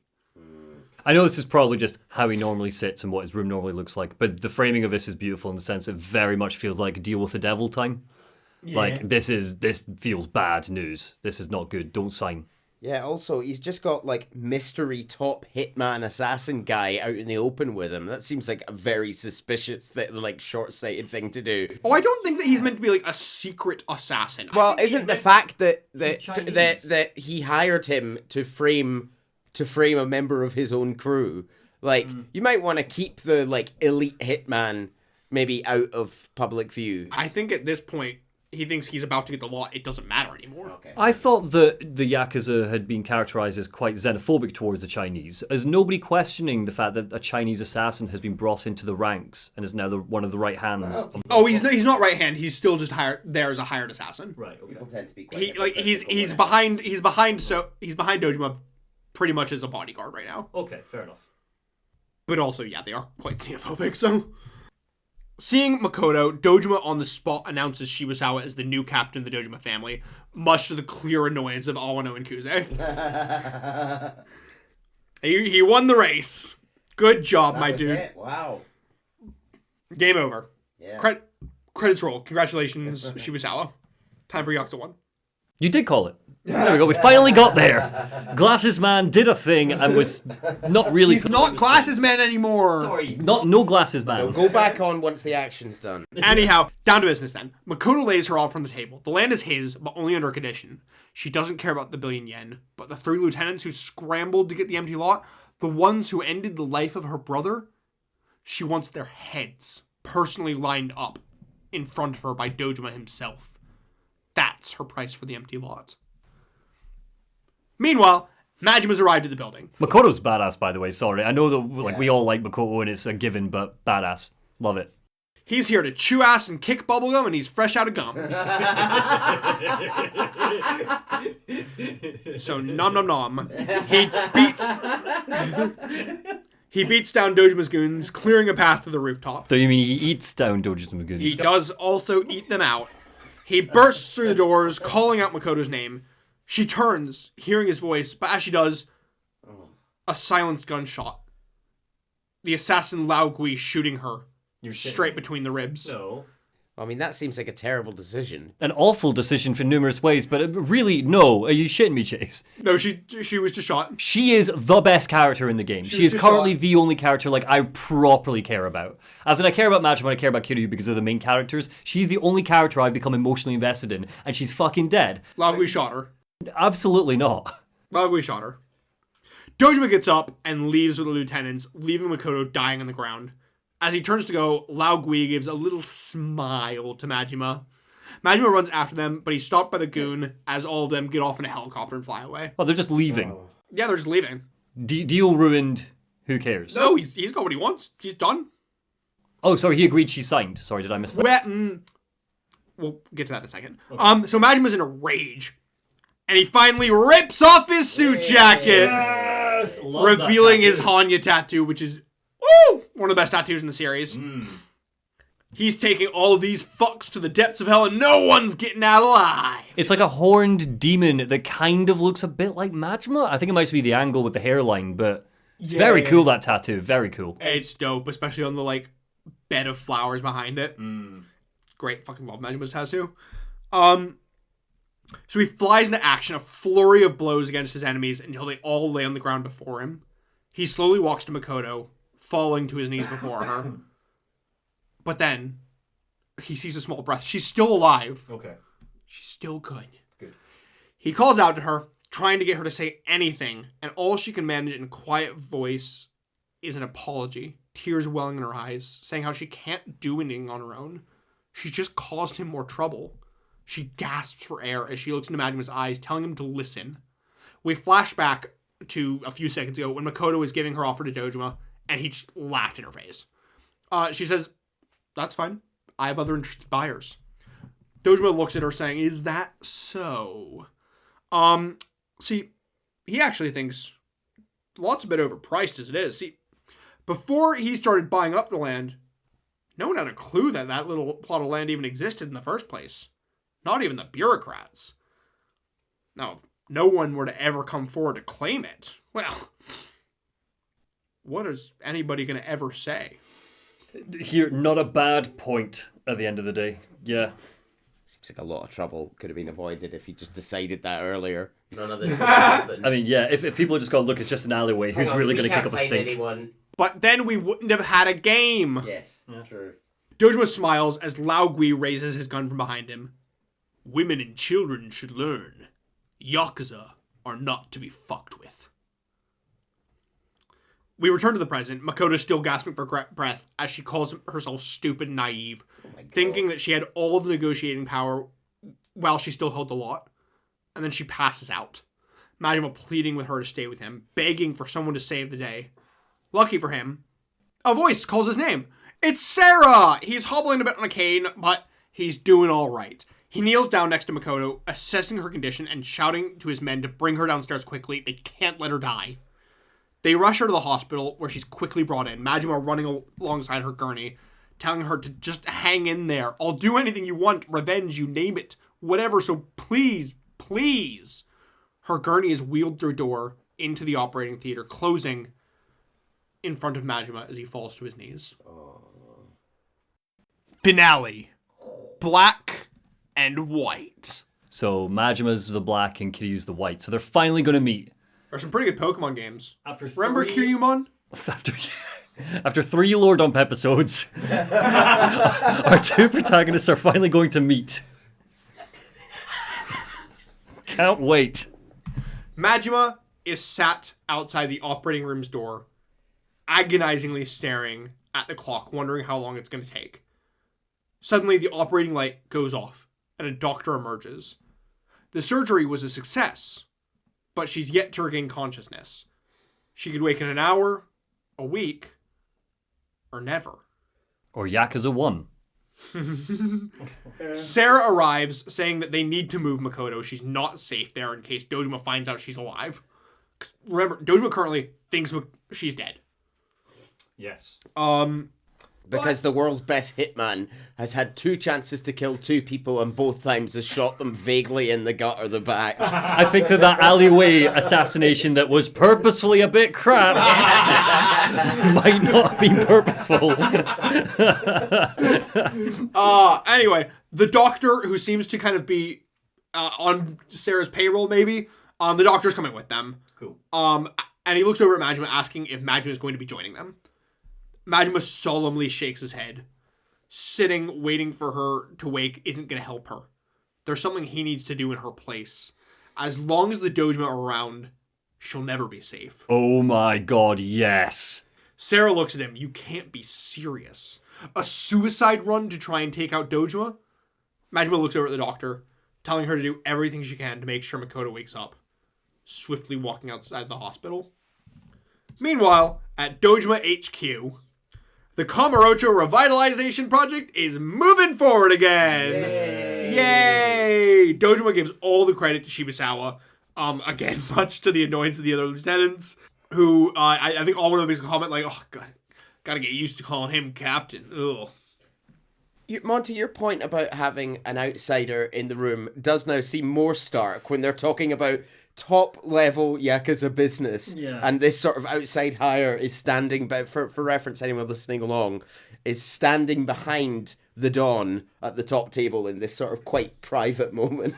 Yeah, I'm not, sure, yeah, they should all be concerned about this, but fine, it's whatever, it's fine. Part-time hire. Yeah, look, they're a bunch of scumbags and hypocrites, who cares? So, Shibusawa doesn't actually care if they call him captain. He doesn't have time for he doesn't really have the time for titles and formality. He just wants to focus on the Cosma problem. All the issues thus far have been orchestrated by Cosma, and there needs to be a reprisal for that treason. I want to ask if this means that Cosma is going to end up dead in the clink. But Shibusawa is calculating. He sees that as a half measure. Oh, 5D chess again. Okay, I get you. It can't just be Cosma, but everyone with any vague tie to him. Dojima smiles. Looks like our new captain has a taste for blood. He's going to kill the entire Kazuma family. Yeah. Who is the... Oh, sorry, you're right. No, we're not talking literal family. We're talking about... No, so like hundreds of men. Hundreds of men, plus Kiryu, plus probably... Actually, no. Because actually, they're going to kill Kiryu anyway, because they don't like Kiryu. But Kiryu's technically not in the Kazuma family. Well, but anybody with a tie to him. So yes, Kiryu's included. And his brother. What? And Nishiki. Nishiki. So, meanwhile, Kiryu and Nishiki are on the lookout for Makoto. They're still looking for her. They don't know that Majima's found her. Nishiki asks if Kiryu's heard.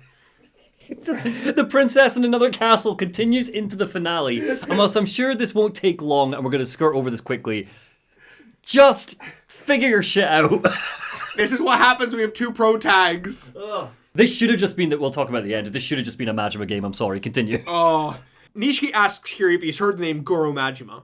He has, but he's never met the guy. Nishiki gets Kiryu up to speed on his run-in with Majima and how Majima is looking for Makoto. Even hearing that Majima wants to protect her, Kiryu can't be too careful, and he still feels like he needs to go find her himself for Tachibana's sake. Suddenly, Kiryu gets a page from an unknown number. He runs to a payphone to return the call, and it's Sarah. He's waiting for Kiryu at Chen's restaurant in Little Asia. So Kiryu heads over there, where he learns from Sarah about Makoto Makimura getting shot, and also that he can rest easy on that front. He also learns that while Majima is a loose cannon, he can ultimately be trusted, and he is acting with Makoto's best interest at heart. Okay. So Sarah's kind of acting as a middleman here, being like, Good for Sarah's all over this. I really like Sarah. yeah, he's like, pro tags, y'all are chill. Yeah. Meanwhile, Sarah has worked out Shibusawa's plan to purge Kazuma's old guard. Firstly, of course, starting with Kiryu. So Kiryu needs to lie low again. Meanwhile, once Makoto regains consciousness, the Nikyo Consortium will buy the empty lot. Okay. According to Sarah, Who's the consortium? Sorry, is that Sarah? that's Sarah's group. Yeah. Cool. Okay. They're in a way his Yakuza family. Okay. I feel like Dojima's not going to like that when he learns this plan. So here's the thing: is according to Sarah, that was Kazuma's master plan the whole time. Oh, 60 chess. Okay. So he was using the Nikyo as a counterbalance to Dojima's growing power. Ultimately, Tachibana was also going to sell the lot to Sarah as well, all with the ultimate goal: to set Sarah up as the Tojo clan's third chairman. Okay. So basically Kazuma's like, I don't want Shimano, I don't want Dojima. Sarah is somebody that I feel like is on my team. I want Sarah on top. He seems like the least psychotic of everyone we've ever met. He seems pretty in charge of it. He seems like he'll be all right. Yeah. Out of any of these men, I think I would follow Sarah. You know, yeah. I mean, realistically, I feel like in any realistic sense, it should be Kazuma on top. But Kazuma doesn't want the title. He doesn't want the heat that comes with it. So he's like, I'm the shadow chairman. But Sarah, you're the real one. And still, we are, I don't want to speak for you, Neil, but we're still slightly uncertain about whether or not that's even a good thing. Kazuma being in charge of anything. Kazuma's a terrible guy from everything we've heard. He massacred a Chinese community, didn't he? Yeah. Yeah. And he's effectively sold Kiryu upriver and tortured him, all part of his 7D chess plan. Yeah. So, I currently, the opinion of Kazuma is low. Yeah. We like Sarah. That's not an unfair position to be at the end of Yakuza 0. Sure. To be fair. Maybe that'll change over time, but right now, don't like him. I mean, I will say we're going to get plenty of Cosmo over the coming games. Okay. So never you fear. Okay. Can't wait. We'll see if that changes. Anyhow, Kiryu is frustrated that he can't really do shit here. And he's like, where's Makoto? And Sarah's like, we've moved her from the hospital to a ship docked in Tokyo Bay at a port called Shibora. So she's off on a boat. She's cruising. So Kiryu needs to pass time now. So he heads to look for Nishiki. Luckily, he runs in pretty quickly, but oh shit! The Dojima are trying to rally to tear down the Kazuma family office. Dojima's men swarm Nishiki and Kiryu, and with Kiryu quickly telling Nishiki that Makoto's alive and Kazuma's ace in the hole. He tells him to run and tell Kashiwagi to lay low, then massacres the Dojima men. Right, okay. And runs after Nishiki, arriving at the office, but he's not alone. because there's somebody waiting for him. Who? Oh, I know. Majima? Who's Kazuma? Is it your favorite? Kuze. Yay! That's a cool stance. Love it. Standing waiting for him in a tan suit with one hand in a pocket. He's like Kiryu. Right in front of the arch as well. There's been a whole conspiracy and plot. I'm 0 for 5 or whatever right now. 8D chess. I don't care. I just want to fight. Okay. This is 5. This is the 5th meeting. So he's told the rest of his men to clear out. Love it. He knew Kiryu'd be quick to show up, and he didn't want anyone getting in his way here. One final one-on-one. Yes. He has nothing left to lose. He's running purely on a man's pride. Kiryu is actually quite threatened by this, commenting how he'd rather face 100 Tojo punks than go one-on-one with Kuze as he is right now. Well, the man he beat 4 times. Well, it's mainly because Kuze is currently at the end of his tether. He has nothing to lose. He's not going to hold back in any way. He's going to be running on that pure like animal instinct. True. Yeah. So Kiryu's like, I'm actually a bit threatened by this. But there's no stopping this. Kuze gets between Kiryu and the office door. Be fun to see whose pride dies harder here. Yours or mine? That's right. Kiryu looks at him. Let's settle this for good, sir. I like that. Respect to the end. Guitars blare as the men prepare for their one final slugfest for the ages. What's happening with those health bars? He's got like 8 of them now. He's got so many health bars. I love as well. Yakuza health bars are always color coded. So the lowest one's orange. Then you get a yellow one over that. Then you get a green one over that. Then you get a blue one. Then a red one. Then I think a purple. Then a silver. Right. So he's up on like a green health bar by this fight. If a streamer was playing this, it'd be like, oh, guys, look, he's got a silver health bar. Whoa. And they would like, 8D chess, 9 health bars. Love it. I'm glad that we've all come back to energy for the end here. This is the Disney worlds of this. Of Yakuza, is the fights and the goofiness. I mean, Oh, I miss the days when I could just say, and then Sora does a Disney movie. Moving on. and then we riff for 5 minutes, and that's it. And then 70% of the game's done. Oh. So they slug it out. But of course, the boxer doesn't have anything on the dragon to be. And Kiryu comes out once more. Kuze looks up at him from the ground. You're a damn monster, kid. Just keep getting tougher. I can tell, Captain Cosma, he knew this happened. Held it back. Tried to keep you from turning into a real Yakuza. But then we went and broke the seal. The Dojima family did this. That's cool. But you're not the only one. There's another guy fighting to become a real Yakuza right now. Kuze looks at Kiryu, telling him to go to the Nikyo. Shibusawa is there. He has found the Nikyo. He knows where Makoto is, and he knows she's alive. Seems again, in his 30D chess, Shibusawa has planned this. Shibusawa told Lagui not to kill Makoto. He was the one who told him to aim not to kill. For God's sake. Not that he ever told Dojima that. Yeah. See, he knew that Sarah was going to bring her to their base, that he'd lead them straight there. Remember, he needs everybody tied to Cosma gone. That includes all of the Nikyo, who are typically a secret underground organization. Right. This is his only chance to wipe out the Nikyo. Nikyo are Sarah's people. Sarah's group. So he's going to wipe out them, the Cosma family, Sarah, Kiryu, everyone who so much as blinked at Cosma. That's the only way that Shibusawa can take control of the Dojima. The only way that he can become a real Yakuza. The ending is losing some of its power and luster here by the last minute. Oh, I knew you were going to do that, so I did this things. Because, you get 2 tops. We're on our 12th. A lot, yeah. We're on our 12th in the finale. Never mind the full game. I just keep it simple. This is why I like the Kuze fight. Chess. I like the Kuze fight because it's simple. It's like, I don't like you. I'm strong and angry. You're strong and angry. Fight, yeah. Kuze's playing checkers. Yeah. So is Kiryu, to be fair. Yeah. Checkers is so much more entertaining to me and interesting. I don't have to remember organization names. I don't need to, sorry, continue. Where is Majima? I don't know. Do we play as Majima in the finale, or is this a Kiryu episode? Mm-hmm. Okay. So, that's the only way that Shibusawa can become a real Yakuza. Right. Suddenly, Nishiki comes running out of the office. Shibusawa has already started his raid on Shibara. He runs to go get the car. Kuze gives Kiryu one final parting piece of advice, that he's about to step into the deepest, darkest shit pit of the Yakuza world. Something that Cosmo tried to shield him from. But if this is your choice, then go! Kiryu gives a small bow to his prior superior and heads off. Cool. Yeah. Love it. I think this is the last time we see Kuze Bye, Kuze. Whatever. in the game. Okay.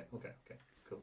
But I miss Majima. Let's go back to Majima! Yay. He's heading out, ready for his last day on Earth. Oh yeah, because he's going to do his suicide He's going run. to do a suicide run.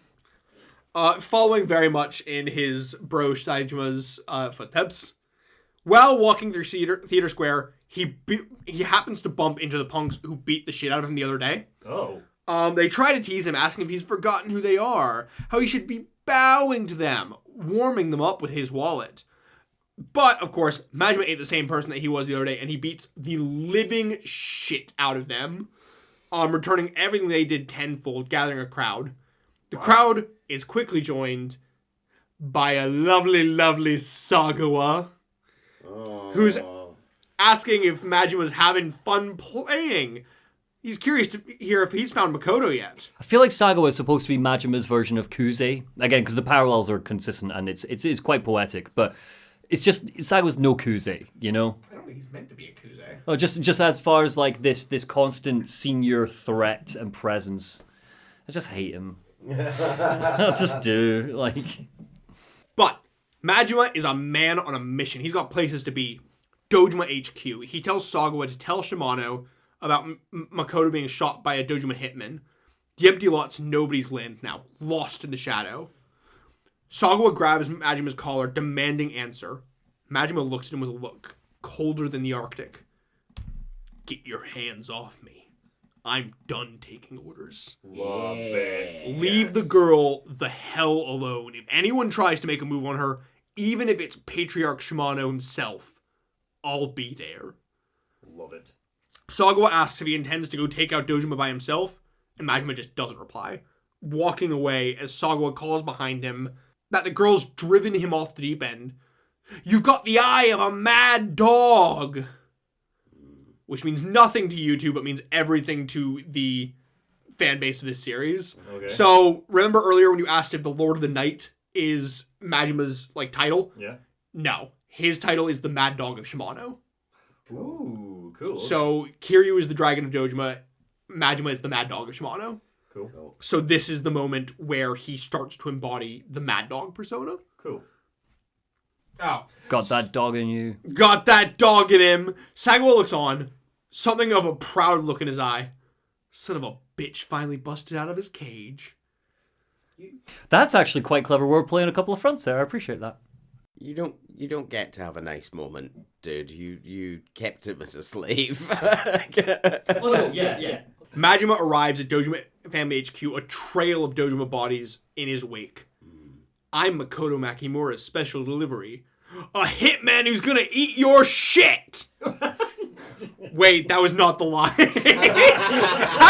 It was getting your shit! Yeah, sure. Oh no, he's gonna eat Dojima's shit!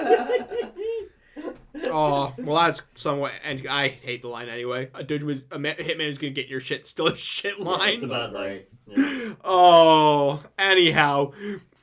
Sarah, ship is completely surrounded by Shibusawa's men, which also, holy fuck, Sarah Money Man Oh, yeah. here with his massive, super yacht. Just take the ship out. Leave. I know. So, Shibusawa gives the order for them to get it started, and they begin advancing, but not before a car drives up, because Kiryu's here, baby! Oh, yeah. Not in the same location as Majima, though. Shibusawa sees... You keep switching on who you want to see. No. That's what I mean. I want to see them Kiryu together. and Majima to meet. Oh. I feel like that's going to be the post-credit scene. Yeah, I know. Desperate. Is a handshake. Hey, hi. He bumps into him on the way to work. Sitting on the subway next to each other. Jacking it. In the goon cave. Oh, Shibusawa sees Kiryu's car arrive, getting out. It's about time. He makes sure Kiryu gets a good look at him before he heads onto the ship. Kiryu goes to run after him, but of course he's stopped by dozens of Shibusawa's men, telling him that he gets to play with them. Does he rip his shirt off?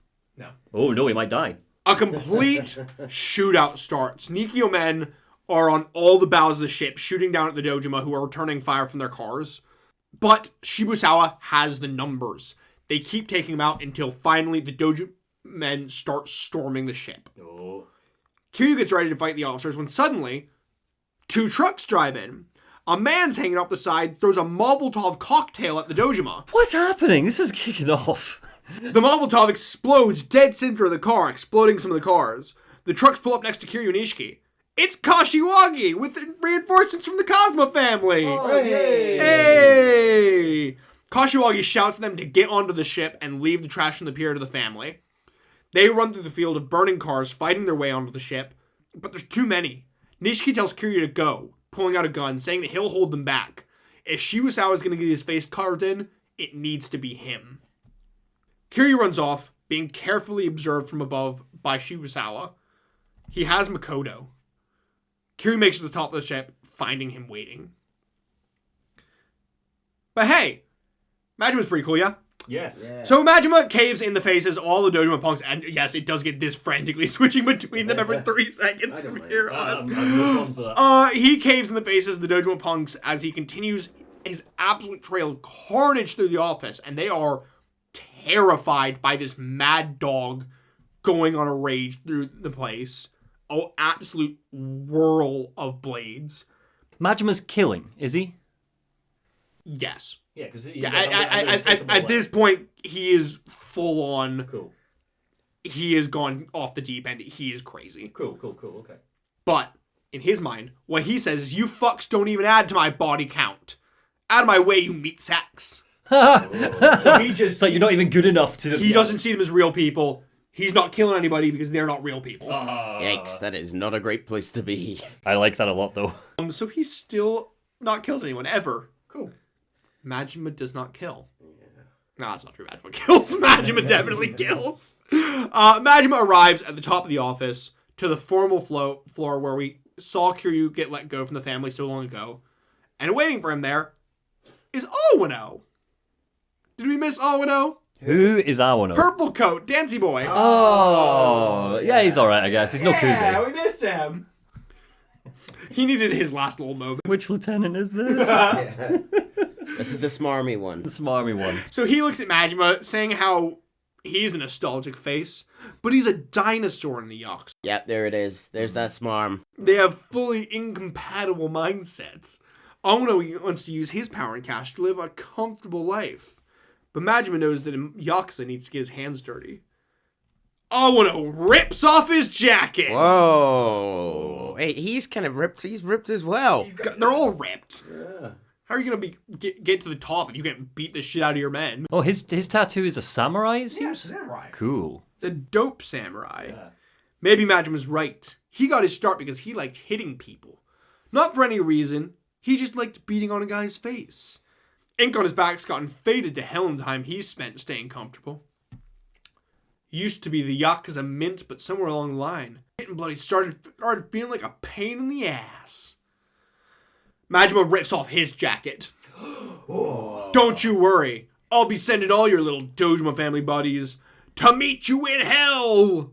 Yeah. Majima obviously beat the shit out of him. Yeah. Looking down at Awano's bloodied and bruised body at his feet. Saying how it's a damn shame he got swept up in the glitz. Those fists could have taken Awano to the top. Awano gets into a sitting position, panting. The longer this Yakuza shit goes, the clearer it gets where your place stands in it. long as guys like Kazuma are around, guys like me, we won't even get a sniff at the top. Maybe if he was more like Majima, more of a balls first idiot.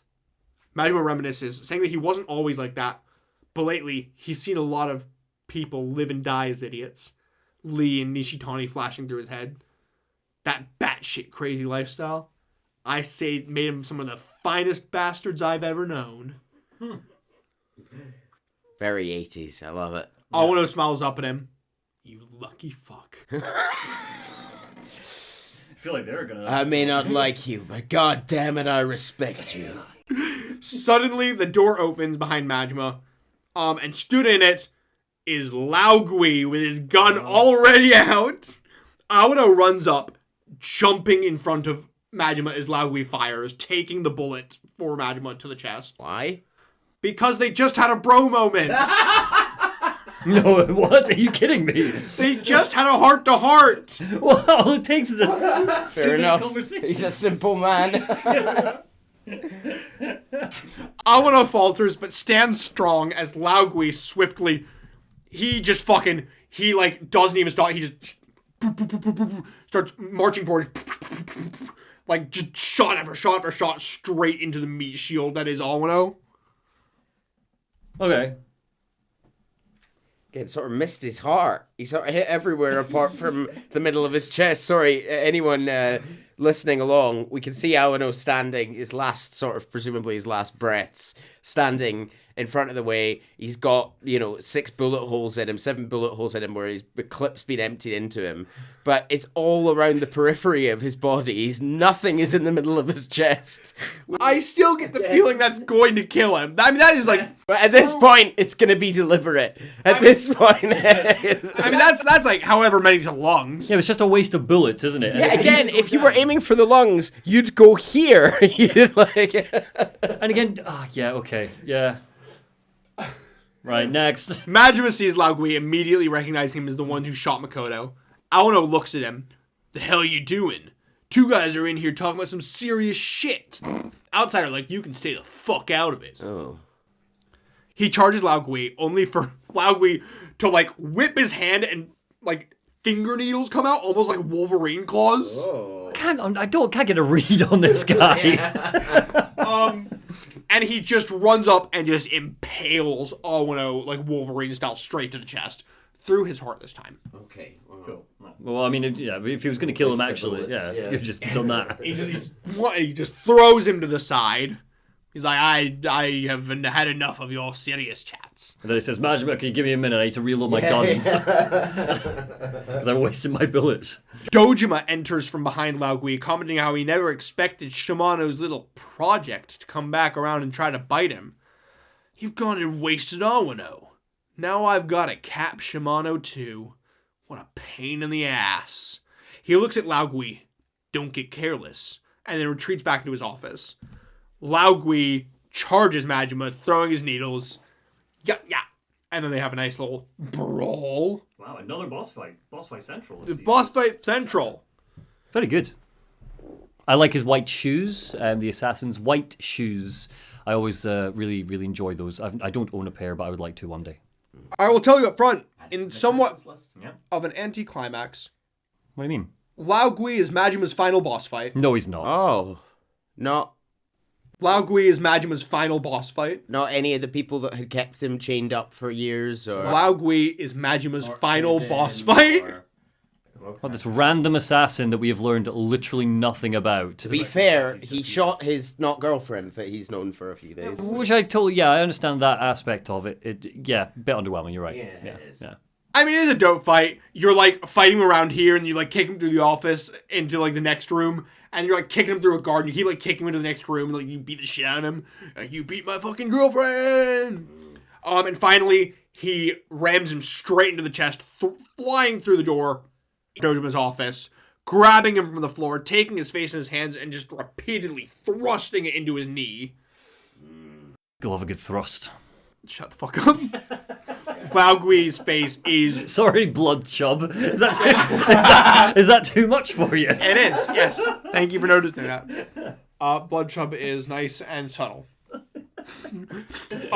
Meanwhile, Dojima sat at his desk watching Majima just repeatedly ram his knee into Laogui's face and is fucking panicking. Excellent. He's like frantically trying to open the drawer in his desk, like to try to get a pistol out. And he like fires at Majima and he misses by like a fucking mile because he's shaking like a leaf. Not exactly a hard bastard, Dojima, is he? He hasn't had to. He's been able to delegate for so long. God. It's kind of that classic thing of like when you get to the top and you can just delegate everything down. Yeah, he's gone soft, I guess. Yeah. Majima doesn't even look away from Laogui, saying, "You can wait your damn turn. I'll be just a sec. You get to be next." Dojima tries to shoot at Majima again, but he's stopped as a rival shot blasts the gun from his hand, and in the doorway is Sarah. Every time you pause before saying a name, I think you're going to say the word Kiryu or Majima, depending who we're playing as. And every time it's not. Yeah. but we like Sarah. Fun twist, they never meet.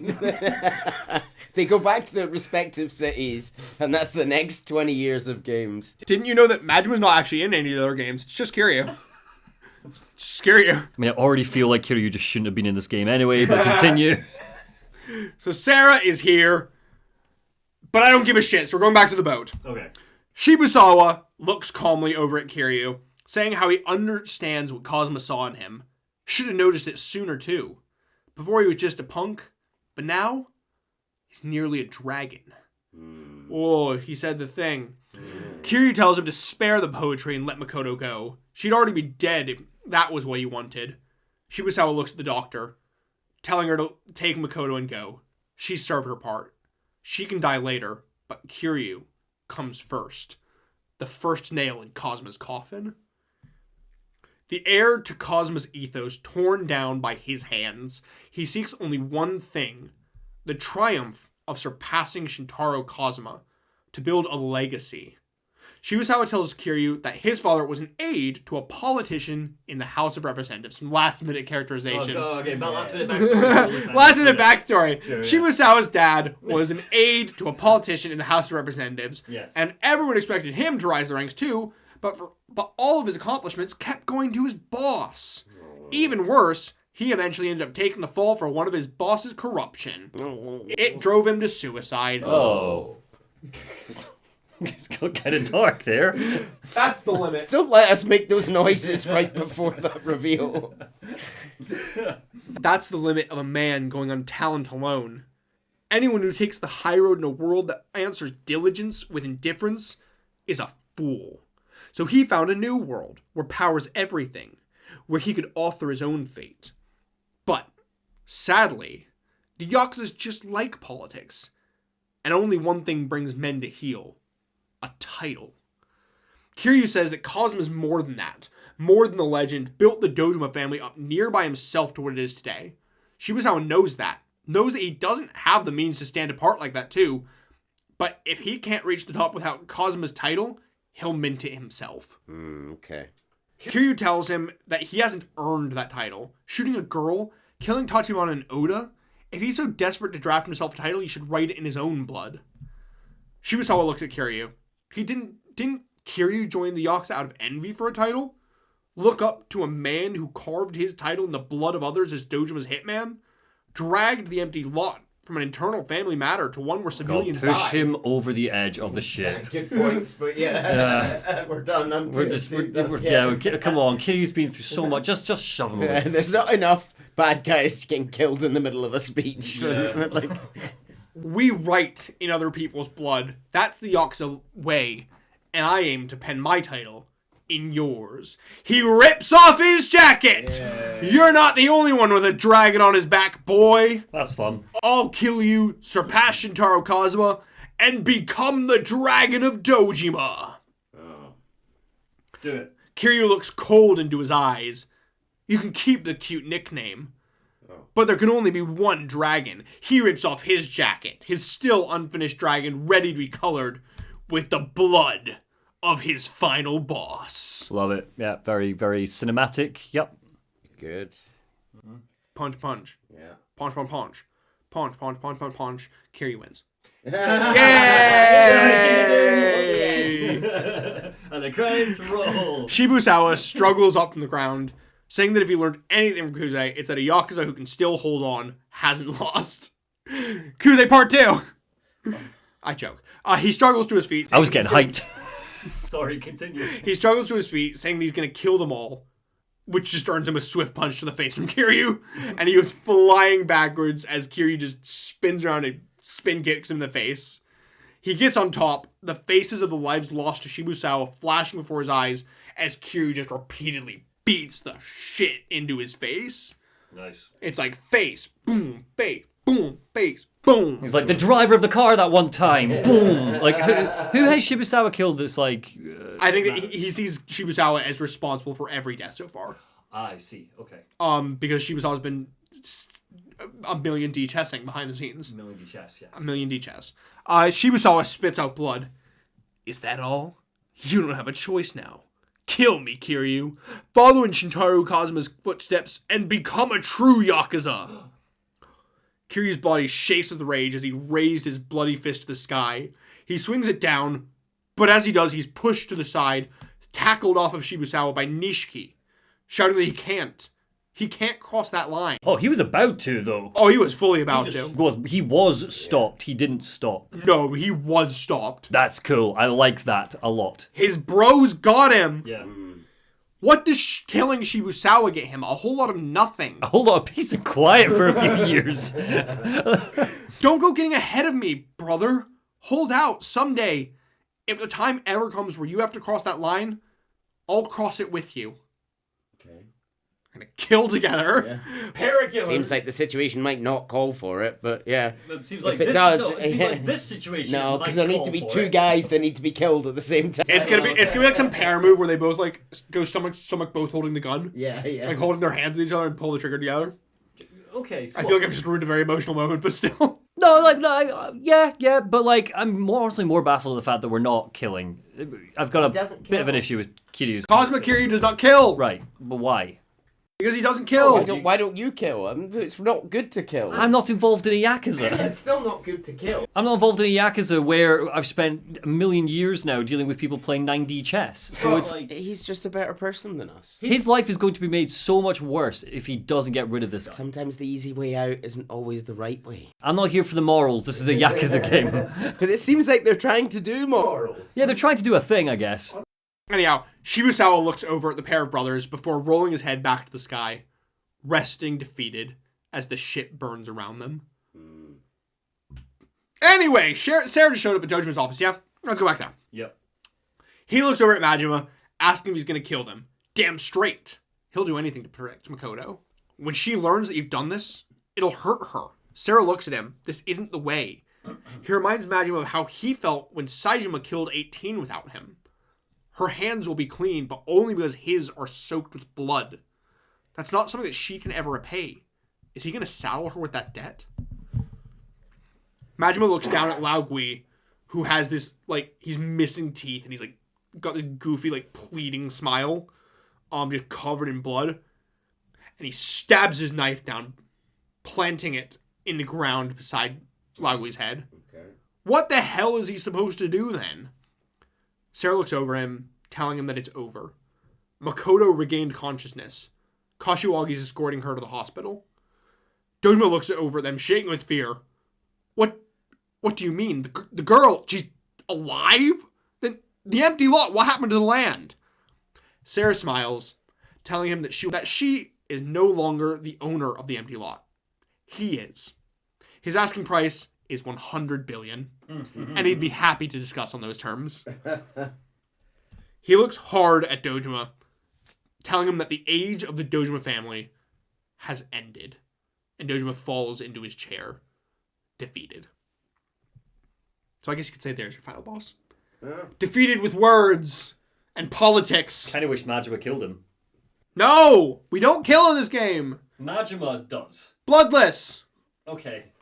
I really feel like Majima should have killed him, unless this guy becomes a major player in a future game, so we can't. It just would have felt more satisfying for the Mad Dog But on it his is- rampage to kill the big bad. Yes, but simultaneously, he was doing it all for Makoto, and Sarah does have a very solid point of, Makoto would never be able to live that down if he did it for her. He didn't really do it to protect. I mean, yes, he did, but it's not just protection here, though. It's also revenge. Well, it was her revenge. But it was her revenge. Yeah. And Makoto would probably want him to take the revenge. Last they spoke. Nah. Well, I guess it was lieutenants she wanted. Exactly. Yeah. Fair enough. Yeah. Like, it doesn't need to spill blood that she didn't want. Fair. I just find it dissatisfying personally, that's all. Kill him. Maybe you'll get to in a future game. Not enough people die in this Yakuza No. game. Majima still wants to kill him. Right. Because he didn't let me go on! Sorry. Majima still wants to kill him, but Sarah stops him, telling him that he needs the assassin. Oh, sorry, I meant Lao Gui. Majima still wants to kill Lao Gui. He's still alive. Majima still wants to kill Lao Gui, but Sarah stops him, telling him that he needs the assassin. He's already told the police that Lao Gui killed several people on his orders. It would end the Dojima family overnight.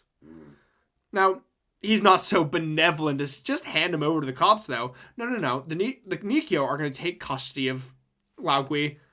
He's going to be insurance for the Dojima family to keep them permanently at heel.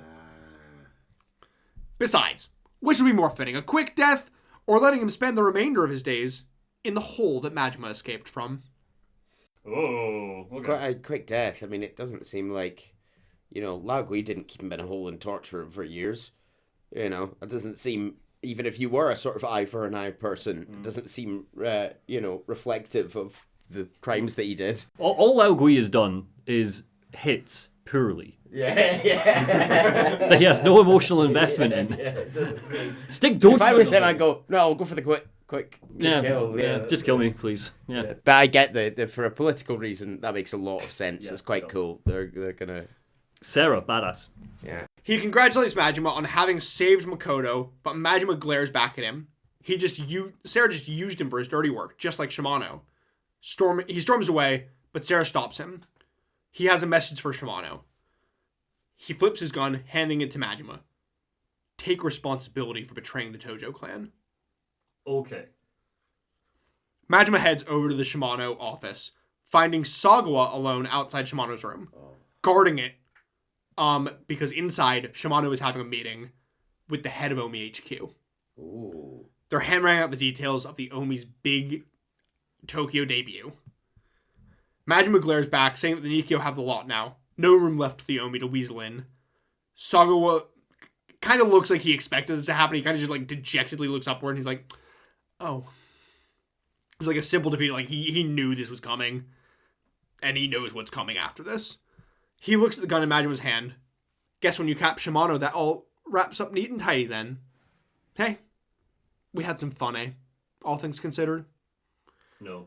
Majima storms in, finding Shimano sharing cups with the Omi boss. He passes the message from Sarah, although not directly. He says that there's a traitor in the Tojo working with Kansai. Sarah's ordered for the Shimano family to find the one trying to sell the lot to the Omi and end them. Oh. You gonna walk in here and talk to me like that, Majima? Majima looks at him. Sarah wants to believe you're innocent, but he's gonna need some proof. He points the gun at Shimano, looking him dead in the eyes, before flipping it and placing it on the table. As for me, whatever happens, I'm still a family man. So Majima's sticking with Shimano. Okay. Why? I don't know if the mic picked that up, everybody. Chase just turned to look me dead in the eye and mouthed, I'm not going to lie, I don't know. Because Majima's still in the Shimano family in Yakuza 1. Honestly, yeah, look, the prequel has to do what the prequel has to do to line up. That is also disappointing, though, as an entry point. Majima really just doesn't get, one good kill on his mad dog killing rampage. Yeah. Not even Sagawa? No. Yeah, you're right. I won't be back for the next episode. Shimano picks up the gun, pointing it at Majima and asking that if that means that he'd die for him then. Majima says that he would, but he requests that Shimano tell Saejima that he's sorry. Shimano grimaces, turning the gun quickly on the Omi boss and shooting him between the eyes. Wow. Proof enough for Sarah. So that is fully just the, like, he killed the most powerful Yakuza in the West. Point blank. How this didn't start a war, I do not understand. Oh.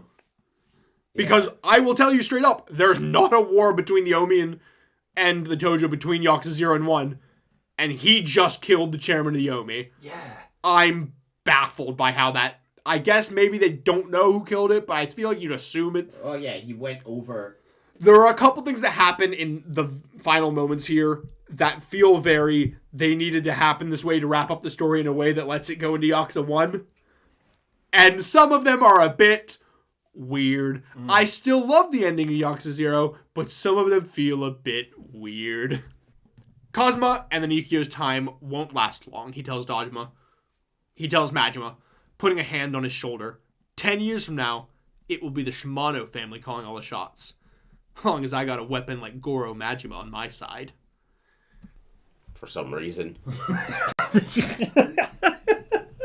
Yeah. A prediction of things to come. Ooh. Is this your power vacuum game? This feels like a power, even though there isn't necessarily a power vacuum. No, it's not a power vacuum game.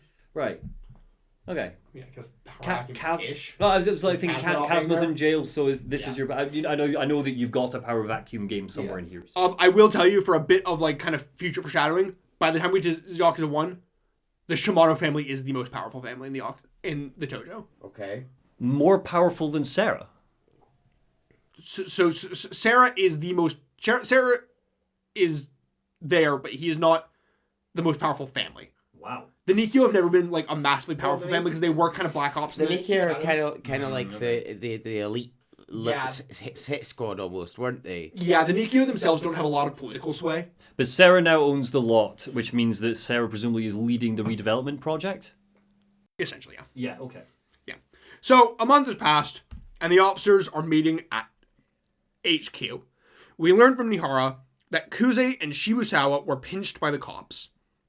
Even after Kazuma gets out of prison, with all his officers gone, Dojima's going to have too much on his plate to worry about the Kamurocho revitalization project. Dojima apologizes for all the trouble he's placed on HQ, but Nihara laughs it off, saying how the real reason is one Dojima himself continuously asked him to rectify: the empty captain's seat. Dojima shakes with rage as Nihara announces Sarah as the new captain, with Dojima to serve as his guardian. Love it. He hands over the Kamurocho revitalization project to Sarah before getting up. I believe my work in the clan is nearly at an end. And he walks off. Presumably dies before 1, if 1's 20 years later. Because he's an old man with a cane here. Man, you never know what these games. He might be 30. I don't actually know if Nihara dies. He doesn't appear in 1. Sarah is chairman by the time we get to 1. Totally cool. No worries. No worries. Nihara is either dead or retired. Purpose served. Probably of old age. Cool. Anyhow, we shift scene to a prison. Kiryu sits at a visitation window, and to his opposite is Shintaro Kazuma. A much younger man than I anticipated as well. We saw a little picture of him near the start. You might not have picked up on it. Yeah, I mean, that was It's from far away. 12 hours ago. Okay. Kazuma apologizes to Kiryu for everything he put him through, but Kiryu simply smiles and nods, saying that he has something to report. Although he doesn't think that Kazuma wants to hear it. Kazuma already knows what Kiryu's about to say, asking if Kiryu can do it. Kiryu replies that he's prepared, whatever it takes. And then we leave that scene. That's the only time we see Kazuma in the entire game. Okay. Time passes, and Kiryu is drinking at Serena. Is that set up for other game stuff? What's he asking him to do? That's set up for Yakuza 1. Okay, so Where we're kind of getting into pretty much everything from here on is Yakuza 1 setup. Okay. So time passes, and Kiryu is drinking at Serena. Nishiki bursts in, demanding an explanation. Kiryu has rejoined the Dojima family. Okay. Kazuma tried to talk him out of it, saying part of his reason for sending Kiryu to Tachibana was to help him try and reintegrate into society as a civilian. And like Nishiki gets that coming back to the Yakuza, but why not the Kazuma family? Dojima's boys will tear him to shreds after everything he did. But no. In Kiryu's meathead brain, this is how he sees that he's going to make things right. Watching the people around him over this ordeal blew him away, and he's recognized how green he is. This is the path that he needs to walk to find his own path as Yakuza. Different from Kazuma. He's going to make his own style of Yakuza. Which I really appreciate the sentiment.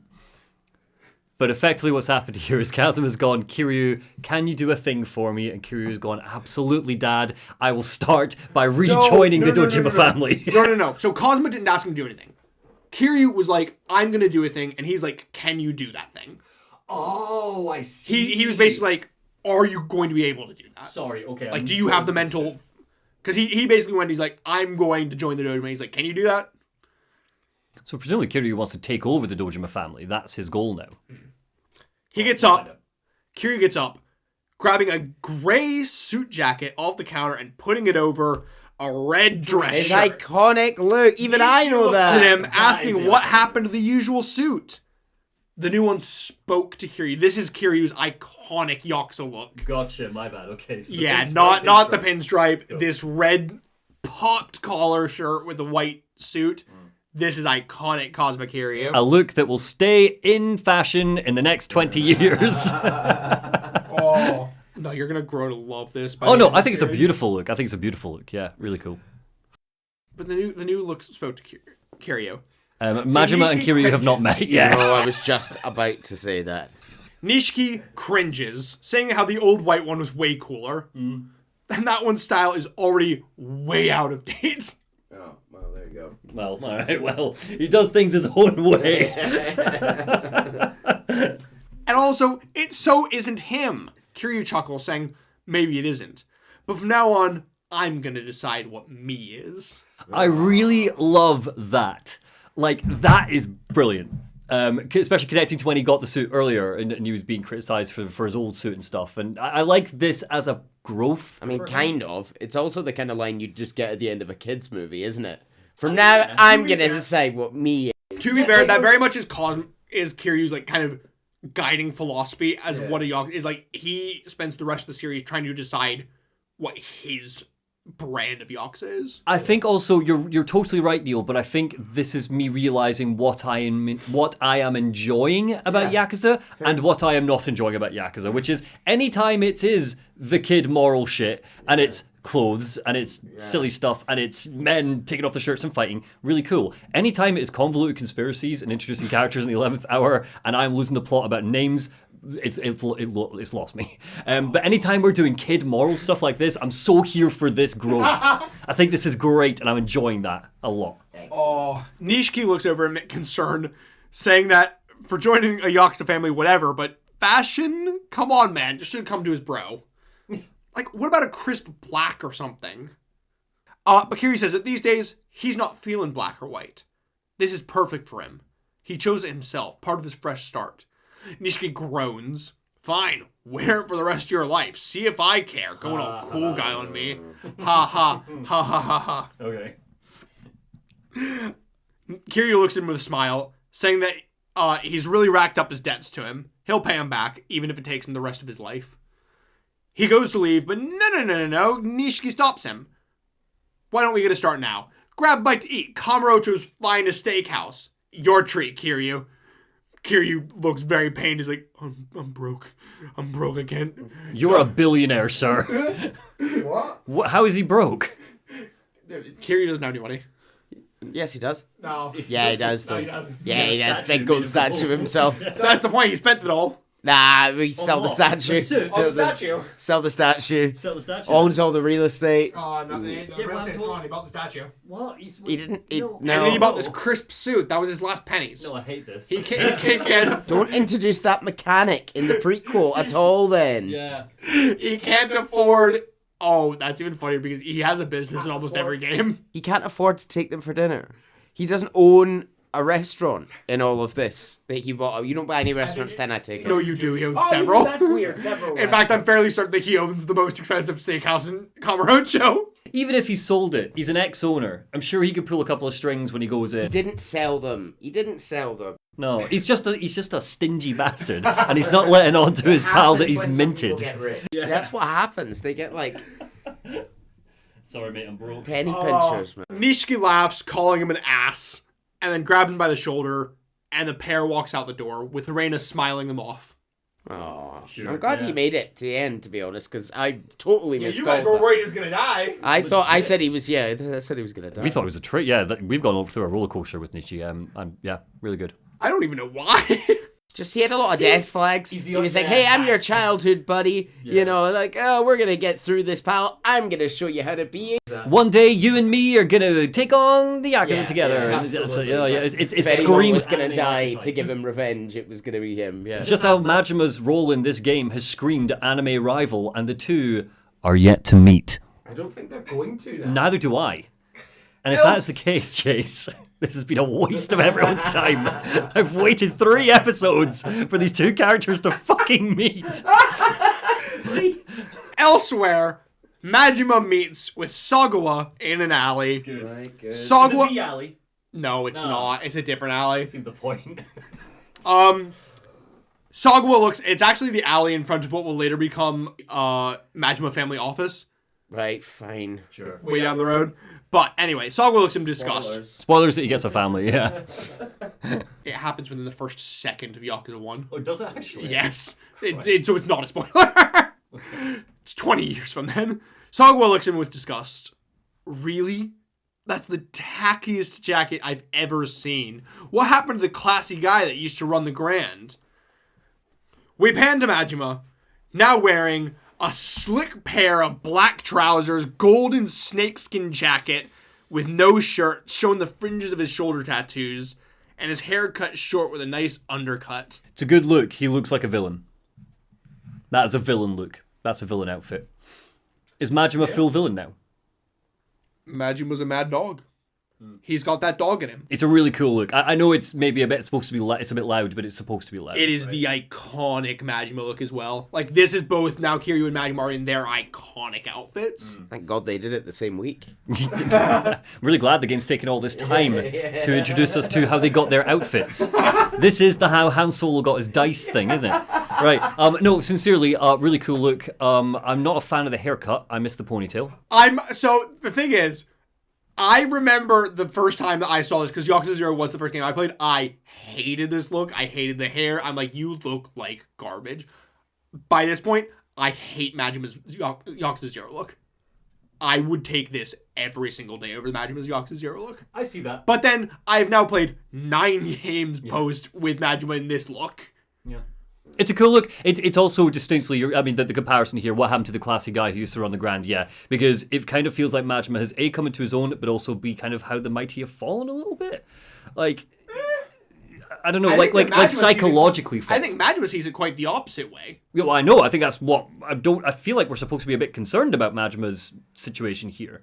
After everything he's been through, he's gone back to his old master that tortured him and cut out his eye. Like, and he went on a psychotic run, a failed psychotic run, by the way, because he didn't actually kill anyone of any fucking importance. So I don't know. I feel like we're supposed to look at this as a bit of a, oh, Majima, mate. Hope you get better. I'm concerned for your well-being, pal. It's a cool look. I like it. Nah. Majima tells him to get off him. His mind's made up, right? Wrong. Nobody knows the difference in this town, so he's gonna have his fun and live crazier than the rest. Oh yeah, not supposed to be concerned about that at all. Sagawa had him pegged for the straight and narrow, but he's all for it. He offers Majima a cigarette, lighting it for him on their own. Their past dynamic, a thing of the past. So we're just never going to address that again. No. That's it. The That's that now. That's that. You don't owe me anymore. Do you remember when you kept me in a basement for a week before we started doing the podcast? We just don't really talk about them much now, do we? No, because we're equals now, so it's fine. Yeah. Chase says that we're equals. You got me a cup of tea this morning. I'm not bothered by the fact that you've been brought up to my level, and you don't care about the fact that you've gotten over that trauma. They look up to the sky, reminiscing on their wild adventure together. Not an adventure, It's not deserved. just a bad time, a bad sad time. Sagawa was saying that they're colleagues now, and Sagawa's got his back. Ever want to hit up Kansai? Drop him a line. Yeah, no, Majima says that if he never sees Sagawa's mug for the rest of his life, he'll be happy. Oh, okay. Sagawa laughs, saying they both have a lot of enemies. They'll see how much life they have left. Majima snorts, saying a guy like Sagawa is basically immortal. Majima walks up, pausing for a moment, turning. Much obliged, Sagawa-han. Sagawa looks at him funny. Huh? Did I hear that right? You never gave up when shit hit the fan. You're tenacity incarnate, man. Watching you, I figured out how important hanging on really is. So I'll be tenacious too. Goro Majima's gonna live life his own way. Sagawa smiles at him. Go nuts, Tiger. And then Majima leaves. Both characters, both protagonists, coming to the conclusion of I'm going to do things my way. Yeah. Catch you on the flip side, Majima-chan. A hand reaches from the darkness behind Sagawa, grasping on the shoulder, as 3 men in suits walk up behind him. Oh. Huh. You work fast. The camera flashes to the 3 men's pins. Omi Alliance. Well, time to go, isn't it? He turns to face the men, and a gunshot fires. Oh. Sagawa dies. Sagawa's dead. Oh, there we go. He's gone. Yes. Gone. Take it all back. Take every criticism I've given this game back. You delivered on one promise, game, and I appreciate it. The only promise that mattered. We see a bustling Nakamichi Street. 2 men are hassling a couple of women, trying to offer them work where a couple of cuties like them could earn some real money. Oh. We say no, says Makoto Makimura. Now leave us alone. Yay. They grab her friend, trying to get her to come with them, but Makoto walks up to him, slapping him in the face. Yeah. They try to threaten her, saying that that's assault, but she stands firm, telling them to let her friend go free. Her friend whispers to Makoto that she's going to run for help, and runs off. The men start sleazing up on her, saying how they like a bold lady. Why don't they head to a hotel and let their fingers do the talking, eh? Oh, God. She slaps the second guy. He gets angry, going to hit her, but suddenly they turn. Oh, sir. It's Majima, walking directly up to Makoto. She holds his gaze, unwavering but unrecognizing. What is it? The men turn to Majima, saying how she's a real cutie they bagged, ain't she? They shoot a video of her after they get a turn and they'll be good money. In fact, you're welcome to join, sir. The man turns to Makoto, saying how there's no more fun and games. You even know who this is? This is the legendary Majima socks him across the face, slamming him into the ground. And keep in mind, these are Majima's men at this point. Like, I'm pretty sure that once he rejoined, he was basically almost immediately given his own family and his own men. So Majima just wrecks him the second they try to say his name. And he turns and he just slams the other guy across the face, so both of them are knocked out cold. Makoto's just watching this. Because she never saw his face, and she never learned his name. The only thing she knows is his voice. Yeah. And he's dead silent through this whole thing. So Makoto looks on, afraid, as Majima turns his gaze to meet hers, silent. Them just both holding each other's in their sight. Nearby, Makoto's friend returns with a doctor. He runs to Makoto, demanding to know what Majima did to her. Majima quickly turns his gaze to the doctor as he continues to demand Majima gets away from her. Makoto tries to protest, saying that this man, Majima, saved her life, but it's falling on deaf ears. Majima walks forward, getting close to the doctor and putting his arm around him, walking him a ways away where Makoto can't hear them. That your girl? He whispers in a quiet voice. He replies that he's just Makoto's doctor, but Majima persists. You love her? Yes or no? The doctor, I think that we're meant to take that this is like a decent while after the events. Yeah, like 5 years or even... Not quite 5, but it's been a time. Right, okay. So he's like, you love her, yes or no? The doctor tries to resist, saying that it's none of his business, and he's balling his fists. Majima gets closer, saying that the doctor's fists make it seem like that's a yes. Once a man's got his fist up, he gotta follow through. So what'll it be, sensei? The man responds, if you even lay one finger on her... Majima leans close. You really want to fight me, Doc? Doctors can't be punching dudes. And a fight ain't the only way to settle this, too. Man up. Do the right thing. For my sake, too. The man looks at Majima confused, but Majima demands an answer. He looks at Majima resolved, saying that he does love Makoto, although he hasn't told her yet. Majima tells him to hurry that shit up, and he better keep her safe. Majima turns, walking away from the two. The doctor returns to Makoto, who's relieved to see that nothing happened to him. She looks out after Majima, saying that his eye was so sad. She turns to the doctor asking what they talked about. He stutters before holding strong, asking her if she's free for a talk. She says yes, of course, before turning her gaze, watching the man walk away, disappearing into a sea of people. Oh. Oh. Anyway, so we get a few where are they now screens, like a little slideshow of where are they now for all the characters. So we'll run through them real quick. Dojima became guardian to the third family chairman of the Tojo, Sarah, but ultimately falls from grace. Kazuma took de facto control of the family, leaving Dojima to languish in his glorious past. Right. I've also, for anybody listening, I have cut some things in here because there are very much Yakuza 1 spoilers in a lot of these. So if any of them feel short, it's because I cut things. Sarah rose to the Tojo clan's chairman seat, enjoying a long and stable reign over the eastern Japan's Yakuza. Shimano and his family became a pillar of the Tojo in Dojima's decline. He continued to form alliances with outside factions, again including the Omi Alliance. So seemingly he was never found out that he offed their chairman because they keep working with him. Sure. Yeah, why not? Kazuma became the third chairman Sarah's most stalwart ally. In 1995, he rose from a Dojima branch family to a direct patriarch, using his new position to guide the Tojo clan's fate with all the finesse of the legendary tactician that he is. Nishiki's role in the empty lot earned him standing, helping him rise the ranks with Kiryu. Under Sarah and the Tojo, the area around the empty lot underwent a dramatic revitalization. Today, a new emblem of Kamurocho stands proudly atop that storied lot, the Millennium Tower. So the lot is now a tower in Yakuza 1.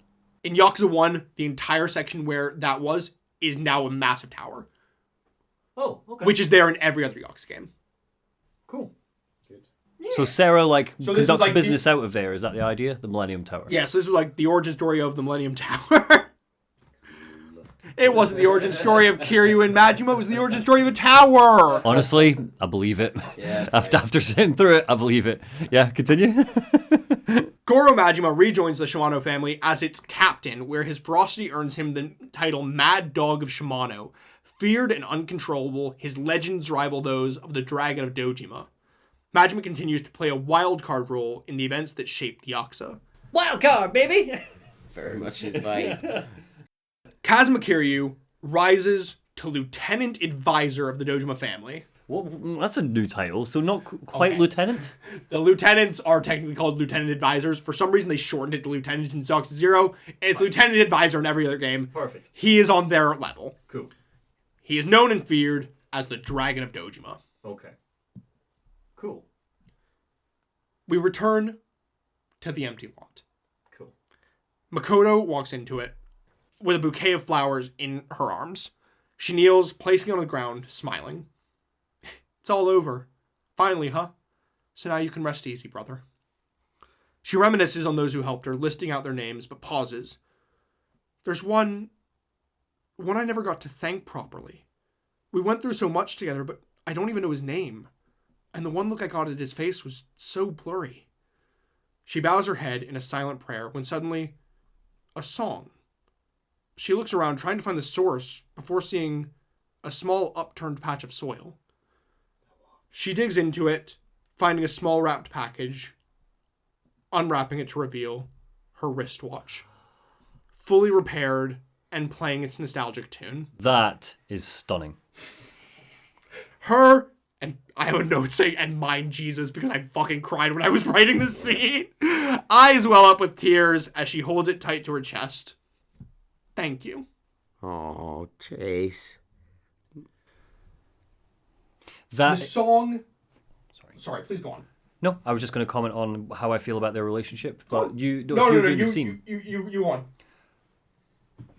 Makoto and Majima, despite the fact that we rinsed it in episode 2 of our podcast when they were talking about being blind and stuff, is the best writing in the game. Yes. It is the one 100% thing yes. I cannot actually fault even if It is one of the best writing in the series. Yeah. They're great. I fucking love them. I love the tragedy of it. I specifically love that Makoto doesn't die because it really felt for a second that they were going to do that and they were going to fridge her, but I'm glad they didn't. Nah. Is Makoto in? I actually don't want to know. You don't want to know? That's That's fine. I just the listeners. I was going to ask, does Makoto come back? But Chase is giving something away, and Neil doesn't want me to ask, so it's fine. Yeah. So we will find out. I love it. I really like Makoto as a character. I would like to see her again. I really. But I also, part of me hopes that she just ends up happy with her doctor, and you know. And I think that the use of Makoto, but the use of Makoto Majima's story of, like, there was a moment where he was about to turn his back on the Yakuza life for her, and it didn't happen, and that's so tragic that now he's become this, Yakuza prick. And the two of them have a I really love it. Really, really good stuff. My favorite part of the game by far. Good shit. Yeah. Good shit. Is there anything else? The song continues to chime its tune out. Cool. As the scene fades over to Majima. Walking down the neon-lit streets of Kamurocho, he stops, looking ahead. In front of him, Kiryu approaches.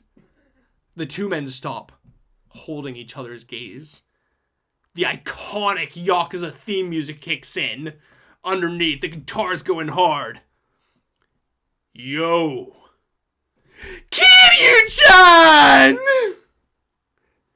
A smile spreads across Kiryu's face. And... There we go, they met! They technically met! Get fucked.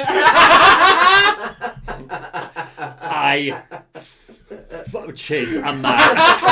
I'm so mad. Why? Why is that the scene? These two characters have never interacted. Why is he calling him by his name? Why is he calling him Kiryu-chan as if they know each other for quite a while? They haven't met in the prequel game, Chase. Because he's mad and wacky now. That's why he's Mad Dog, which means he's a bit wacky, but also he's a guy that calls himself Mad Dog, but you can tell introduce himself with like a finger click punch, like finger guns, and they're like, "Hey, cool mama," like he's that sort of.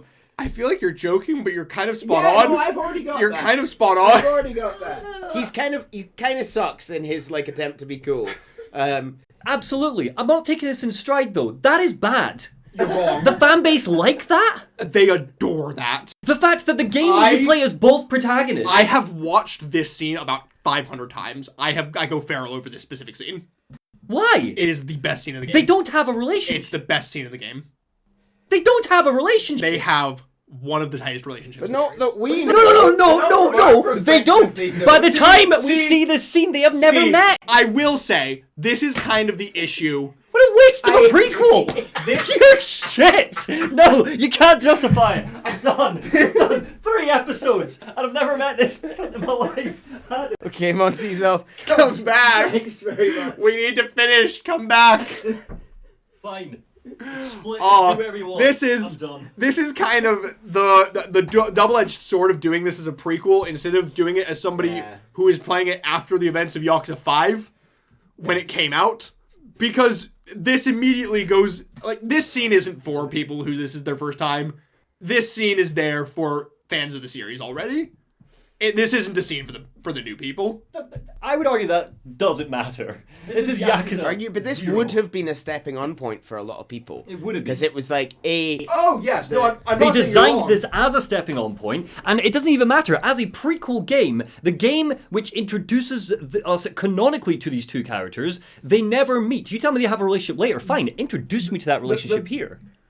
I'd like to know what y'all think that Majima and Kiryu's relationship is going forward. Antagonistic. I think that Majima I mean- is a baddie. Oh no, I don't think so. I think they have kind of dual. I think one is more of a protagonist. I think Kiryu is more of the series protagonist, based on the little like posters I've seen over the years. But I think they both kind of there's like a dual protagonist thing going on in different cities, right? I think that Majima is the villain of the series, and I have nothing to back that up. But I think this is meant to be a hero origin story and a villain origin story, where these two characters never meet. And if you're going to do that as a point, if you're going to make that the point of the game, which is like they're two ships passing in the night, and they're part of this big wider narrative, but oh, they never meet. Okay, have them both be in the same city then. Don't have them be in two cities. Make those moments a bit more obvious. At the end, on the fight on the cruise ship, have all of Majima's shit going down on the other end of the ship.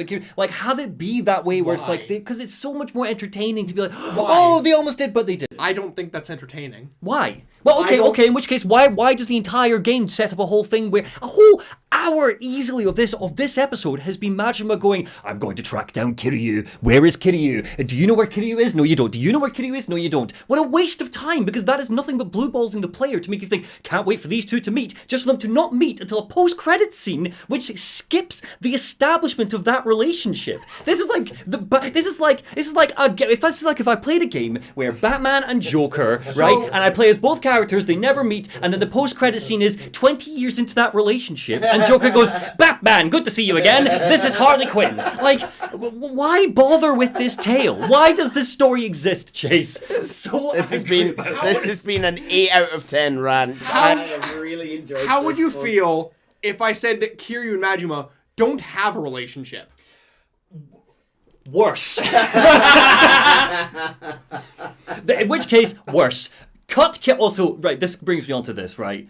I want to establish that my moaning is all good-natured and I've had fun, but at the same time, this has not convinced me to play a single Yakuza game, and I think that this should have just been a Majima game. Majima's story is so interesting, it's so much better written despite the fact we were taking the piss out of it. Kiryu's in this because Kiryu is the protagonist of Yakuza, so he has to be in the prequel game. I don't agree with you. I'm just not interested. I don't agree with you. I'm really curious if you revisited this later as somebody who then later knows the series, whether you'd feel the same way. Okay. Yeah, sure, like, fine. If it's a prequel, then it's a prequel. And to be fair to this game, you know, it's called Yakuza 0, and the whole indication with the 0 is that it's a prequel, which tells me that I should probably play the first couple of games first and then go back to it or whatever. I don't appreciate this as a story. I think it has some beautiful moments in it. Yakuza has a bigger hill to climb than Kingdom Hearts did to win me over. That's where the series currently lies after the end of 0. Wild. It does. That's insane. By the end of Kingdom Hearts 1, I was like, this is dumb, and I think Yakuza 0 is considered one of the best RPGs of all time. Maybe to play. But that story has left me nothing but dissatisfied. Aside from the one through line of Majima Makoto. That's a weird Neil, how hard, opinion. scale of 1 to 10, because I know that you're going to be softer in this than me. Like, how aligned are we? How do you feel about this game? I mean, I guess it's a kind of, it's a bit of a misstep at the end, but we were loving everything on the lead up to the end. It's just, maybe the resolution of them. You might as well have them not meet, basically, from my perspective. Like, you might as well not do it at all if this is what you're going to do. Feels like a bit of a slap in the face of the first game. It doesn't devalue the whole. I enjoyed a lot of the story, especially in the latter half. Lot of nonsense, a lot of just chasing things all over the place for them not to quite be there. I can see why people love this game, and I'm excited. I'm excited for more. This game's a 9 out of 10. Is this the best Yakuza story to you?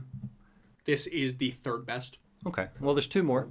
There's two more which apparently might win me over. This is the third best one. I mean, do you want to know the ones I have in front of it? No, we don't, because I don't want to be biased by it. I think maybe I went in with too high expectations because I know you love this. And because I've played 2/3 of this, remember, so I have an understanding of, like, the build-up a little bit. So, and again, it's not, like, awful. Things like the bat tattoo twist, fantastic. That whole thing, fantastic. I want to thank everyone for sticking with us over 3 episodes on this one. Over, what has it been? 12 hours? 11 hours? We really appreciate it. Something batshit And like that. rest assured, we will be up early tomorrow morning to get a start on Yakuza Kiwami 1. We're not teasing it. We can't tease it. He'll get a blood chub. That's not how we're ending this. Please. Oh, get ready for more Kiryu shenanigans. Oh my god. So Yakuza 1 is just a Kiryu game. We are just playing as Kiryu. This is the only time in the series that we play as Majima. We will never play as Majima. I think you might be right then. Yeah, I wasn't on side with your theory there, but I think We you were- might be right. That is interesting. Majima was only brought in as a dual protagonist. I think he was brought in actually somewhat last minute. It was Zero was meant to be a Kiryu only game, and they brought Majima in somewhat last minute, if I remember right, just because of how much. That's okay, mate. I know you're worried about the next few games, but the guy you much preferred is no longer the main character. Yeah. Like I'm not positive if y'all think that Majima is a lot more of a protagonist than he is. No, legitimately, I thought that this series is the Kiryu Majima show. No. Why do we play as It's the Kiryu Majima? show. Okay. Because everybody loves Majima. That's why Majima is in this game. Okay. So he's like a side quest in Yakuza 3 that people thought was really fun, He and they've is- given him a whole... Majima is very much a side character in the remainder of the series. Wow.